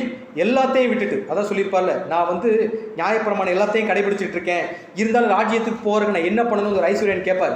உன்னிடத்தில் இருக்கிற எல்லாத்தையும் விட்டு தரித்திரனு கொடு, அப்படி இங்கே வந்துடலாம். ஸோ இன்னைக்கு நம்ம வந்து ப்ரீசியஸ்ன்னு நினைக்கிற எல்லா விஷயம், அதனுடைய வாழ்க்கையாக இருக்கட்டும், நம்ம ஆரோக்கியமாக இருக்கட்டும், நம்ம வசதியாக இருக்கட்டும், நம்ம ஃபேமிலியாக இருக்கட்டும், இந்த உலக இச்சை, உலக ஆசை, இது எல்லாத்தையும் யாருக்கு விட்டணும்? உலகத்திலே விட்டுட்டு நம்ம தேவனுக்கு பின்னாடி அவரை பற்றும் விசுவாசத்தோடு, அவரை மட்டும் பற்றும் விசுவாசம் என்னைக்கு வருதோ அன்னைக்கு தான் நம்மளால் என்ன பண்ண முடியும்னா இந்த ஸ்டேட்மெண்ட்டை சொல்ல முடியும். இந்த ஸ்டேட்மெண்ட்டு, நான் இந்த உலகத்தை விட்டுட்டு நீங்கள் உங்கள் மந்தை எங்கே மேய்க்கிறீங்கன்னு சொல்லுங்கள், நான் இங்கே வரேன், நான் பின்னாடியே வரேன்னு என்னைக்கு நம்ம சொல்கிறோமோ அன்னைக்கு அவர் ஒரு ஸ்டேட்மெண்ட் சொல்லுவார். நம்ம லாஸ்ட் வீக் படிச்சிருப்போம், உன்னத பாட்டிலே வந்து 6ஆம் அதிகாரம் 8ஆம் வசனம் படிக்கும்போது என்ன சொல்லுவார் அப்படின்னு பார்க்கும்போது, ராஜஸ்திரீகள் 60 பேரும் மறுமணவாட்டிகள் 80 பேரும் உண்டு, கன்னியருக்கு என்ன இல்லை, தொகையே இல்லைன்னு சொல்லிட்டு அந்த அம்மா எப்படி முடிப்பாங்க அப்படின்னு பார்க்கும்போது, என் புறாவோ என் உத்தமியோ ஒருத்தியே. இது யாரோட ஸ்டேட்மெண்ட்டு? சுற்றி 1000 பேர் இருந்தாலும் இந்த ஒரு கேரக்டரு, இந்த ஒரு ஸ்டேபிள், இந்த ஒரு கெப்பாசிட்டி, இந்த ஒரு குவாலிட்டி யாருக்குள்ளே இருக்கோ அவங்க மட்டும் தான் யார் கண்ணுக்கு தெரிவாங்க, யார் கண்ணுக்கு தெரிவாங்க. ஸோ உலகத்தில் அழகுன்னு சொல்லிட்டு நிறையா இருக்குது. இன்றைக்கி பெண்கள் வந்து தங்களை அழகுபடுத்திக்கிறதுக்கு நிறையா டைம் ஸ்பெண்ட் பண்ணுவாங்க. இன்றைக்கி உலகத்தில் இருக்க பாதி கார்பரேட் பிஸ்னஸ் எதை பேஸ் பண்ணது அப்படின்னு பார்க்கும்போது அழகு சம்மந்தப்பட்ட விஷயமாக தான் இருக்கும். காரணம் என்னென்னா, புற அழகுனால எல்லாத்தையும் சரி பண்ணிக்கலாம் அப்படிங்கிற ஒரு நெகட்டிவான ஒரு பிலீவ், ஒரு தப்பறையான ஒரு உபதேசம், ரைட்டு தானே? ஆனால் இங்கே இந்த அம்மா கிளியராக ஒரு விஷயம் புரிஞ்சுக்கிட்டாங்க, நான் கருப்பு தான், வெளியே இருந்து பார்த்தா எப்படி தான் இருப்பேன், ஆசிரிப்பு கூடாதுமே வெளியே இருந்து பார்த்தா எப்படி தான் இருக்கும், கருப்பாக தான் இருக்கும், நான் கருப்பு தான், ஆனால் உள்ளே வந்து பார்த்தா என்னது? ஸோ அழகுன்றது 2 விஷயம், ஒன்று வெளியே பார்க்குறது, இன்னொன்று உள்ளே பார்க்குறது. வெளியே பார்க்குறதெல்லாம் என்ன கிடையாது, அழகு கிடையாது. அது ஒரு நாள் இல்லை ஒரு நாள் என்ன ஆகிடும், அது போயிடும். ஆனால் உள்ளே இருக்கக்கூடிய நம்ம கேரக்டர் அப்படிங்கிறது என்னதுங்களாம், அது அவ்வளோ சீக்கிரம் நம்மளை விட்டு என்ன பண்ணிடாது, போயிடாது. வேதம் வந்து ஒரு சில பெண்கள் அழகாக காட்டுது அப்படின்னா அவங்க யார் மட்டும்னா உள்ளான அழகில் இருக்கிறவங்கள மட்டும்தான் வேதம் என்னவா சொல்லணும், அழகான பெண்களாக சொல்லும். ஆனால் இன்னைக்கு உலகம் வந்து தங்களை அழகுபடுத்திக்கிறக்கா என்னென்னலாம் பண்ணுறாங்க அப்படிங்கிறது, வெளி அழகு, புற அழகுபடுத்த நிறையா எஃபோர்ட் எடுத்துகிட்டு இருக்கிறாங்க. அதனால பல விஷயங்கள் நம்ம சாதிச்சுக்கலாம், பல வகையில் நம்மளை, அது ஆண்கள் பெண்கள் அப்படி எல்லாருமே சரி, நம்முடைய அவுட்டர் ப்ரெசன்ஸ்னு சொல்லுவோம்ல, வெளிப்புற அடையாளங்களுக்காக நம்மளை அதிகமாக நம்மளுடைய ட்ரெஸ்ஸிங் சென்ஸாக இருக்கட்டும், மேக்கப் சென்ஸாக இருக்கட்டும், நம்முடைய அப்பீரியன்ஸாக இருக்கட்டும், நம்ம பேசக்கூடிய ஸ்டைலாக இருக்கட்டும், இதில் நம்ம என்ன பண்ணிட்டு இருக்கோம், மேம்படுத்திகிட்டே இருக்கிறோம். நம்ம பேசுகிறது நல்லவனாக பேசினா நம்மளை எப்படி பார்ப்பாங்க? பிரதர் ரொம்ப நல்லா பேசுகிறார், ரொம்ப டீசெண்டாக இருக்கிறாருன்னா அவரை ஒரு மாதிரி பார்ப்போம். ரொம்ப அழுக்கான வஸ்திரம் தரித்தவனை எப்படி பார்ப்போம், அவரை ஒரு மாதிரி பார்ப்போம். ஆனால் பைபிள் ரொம்ப கிளியராக சொல்லுது, அழகுனா வெளிப்புற அடையாளம் என்ன கிடையாது, அழகு கிடையாது. எது மட்டும்தான் அழகு? உள்ளார உள்ளதான். அதை சாலமோனே எப்படி சொல்கிறாருன்னா, நீதிமொழிகள் 11ஆம் அதிகாரம் 22ஆம் வசனம் வாசிக்கும்போது, மதிகேடாய் நடக்கிற அழகுள்ள ஸ்திரீ பன்றியின் மூக்கில் உள்ள பொன் மூக்குத்திக்கு, மதிகேடாய் நடக்கிற அழகுள்ள ஸ்திரீ. யோசிச்சு பாருங்களேன், அந்த சாலமோன் அதை டிஸ்கிரைப் பண்ண ஸ்டைலு. பன்றியோட மூக்கில் ஒரு மூக்குத்தி இருந்தால் அது எப்படி இருக்கும்? பன்றியே பார்க்குறதுக்கு எப்படி தான் இருக்கும், ஒரு மாதிரியாக நம்மளால் என்ன பண்ண முடியாது, அதை பார்க்கவே முடியாது. அதோட மூக்கில் ஒரு மூக்குத்திங்கிறது, அதை கற்பனை பண்ணி பார்த்தீங்கன்னு வைங்களேன், அது நமக்கே ஒரு மாதிரி அன்னீசியாக, ஒரு அநாயகம் சொல்லுவோம்ல, ஒரு அருவருப்பான ஒரு ஃபீலை கொடுக்கும். ஸோ அதுதான் என்னதுன்னா மதிகேடாய் நடக்கிற அழகுள்ள ஸ்திரீ. ஸோ புற அழகு இங்கே என்ன கிடையாதுன்னா அழகு கிடையாது. உலகமே ஒரு அக்செப்டன்ஸ், அதை என்ன எங்களை யாராவது இது என்ன பண்ணுறது, அதை எப்படி சொல்லுவாங்க, பாராட்டுவாங்களா, நான் அழகாக இருந்தானே என்னை என்ன பண்ணுவாங்க, ஏற்றுக்கொள்வாங்க, பாராட்டுவாங்க அப்படிங்கிற தேடி ஓடிட்டு இருக்கு. ஆனால் பைபிள் என்ன சொல்லுதுன்னா, அந்த ஒரு பாராட்டு உங்களுக்கு என்ன கிடையாது, அவசியம் கிடையாது. உங்களை யார் தான் பாராட்டி ஆகணும், யார் தான் பாராட்டி ஆகணும்? கிறிஸ்து நம்மளை பாராட்டி ஆகணும்னா நமக்கு புற அழகு அவசியமா, அக அழகு அவசியமா அப்படின்னு கேட்டால் எதுதான் அவசியம்? உள்ளான ஒரு அழகு. என்னைக்கு இந்த உள்ளான ஒரு அழகு நமக்குள்ளே பில்ட் ஆகுதோ அன்னைக்கு கிறிஸ்து அவங்கள பார்த்து சொல்கிற ஒரு ஸ்டேட்மெண்ட் முதலே சொல்லிட்டார், கன்னியருக்கு தொகையே இல்லை, ஆனாலும் என் புறாவோ என் உத்தமியோ ஒருத்தியே. அதை உன்னத பாட்டில் சாலமோன் ராஜா எப்படி சொல்வார் அப்படின்னு பார்க்கும்போது, உன்னத பாட்டு 1ஆம் அதிகாரம் 8ஆம் வசனத்தில் என்ன சொல்வார்னா, ஸ்திரீகளில் ரூபவதியே அப்படின்னு ஆரம்பிப்பார். எத்தனை கேரக்டர், இந்த எல்லா குவாலிட்டியும் நம்ம என்னைக்கு கிறிஸ்துவுக்கு நம்ம ப்ரூஃப் பண்ணி காட்டுறோமோ அன்னைக்கு தான் கிறிஸ்துவுக்கு நம்ம எப்படி தெரியுமாம்மா? ஸ்திரீகளில்னா எல்லா ஸ்திரீ எத்தனை பேர் இருந்தாலும் சரி, அதில் யார் மட்டும் ரூபவதிங்களாமா? ரூபவதினா மொத்த அழகும் சேர்ந்த ஒரு கேரக்டர். அப்போ யார் அப்படின்னோம்னா சபை. ஸோ சபை என்னைக்கு இந்த ஒரு கேரக்டர் உள்ளே கொண்டு வருதோ அன்னைக்கு தான் கிறிஸ்துவின் கண்ணுகளுக்கு நம்ம எப்படி தெரியும்னா ஸ்திரீகளின் ரூபவதி. ஸோ அந்த ஒரு அப்பீரன்ஸ்குள்ளே போன பண்ணோம்னா நம்முடைய புற அழகு இங்கே என்ன கிடையாது, அவசியம் கிடையாது. நம்ம பார்க்கறக்கு உலக ஜனங்களுக்கு கருப்பாக தான் இருப்போம், அவங்க நம்மளை கேவலமாக பேசுவாங்க, நம்மளை அவமானப்படுத்துவாங்க, நம்மளை துக்கப்படுத்துவாங்க. ஆனால் நம்ம அழகு யாருக்கு தெரிஞ்சால் மட்டும் போதும், அன்னைக்கு எப்படி மணவாட்டி சாலமோனுக்கு இல்லை கிறிஸ்துவுக்கு மட்டும் உண்மையாக இருந்தாங்களோ, இன்னைக்கு நம்மளும் அந்த கேரக்டரை என்னைக்கு நம்ம பில்டு பண்ணி உண்மையான அன்பை கிறிஸ்துவுக்கு என்னைக்கு வெளிப்படுத்தி காட்டுறோமோ, அன்னைக்கு கிறிஸ்துவோடைய அந்த ஒரு பார்வை யார் மேலே விழுகும் அப்படின்னு பார்க்கும்போது, தனியாக 1,00,000 பேர் இருந்தாலும் அவர் கண்ணுக்கு யார் மட்டும் தான் தெரியும்.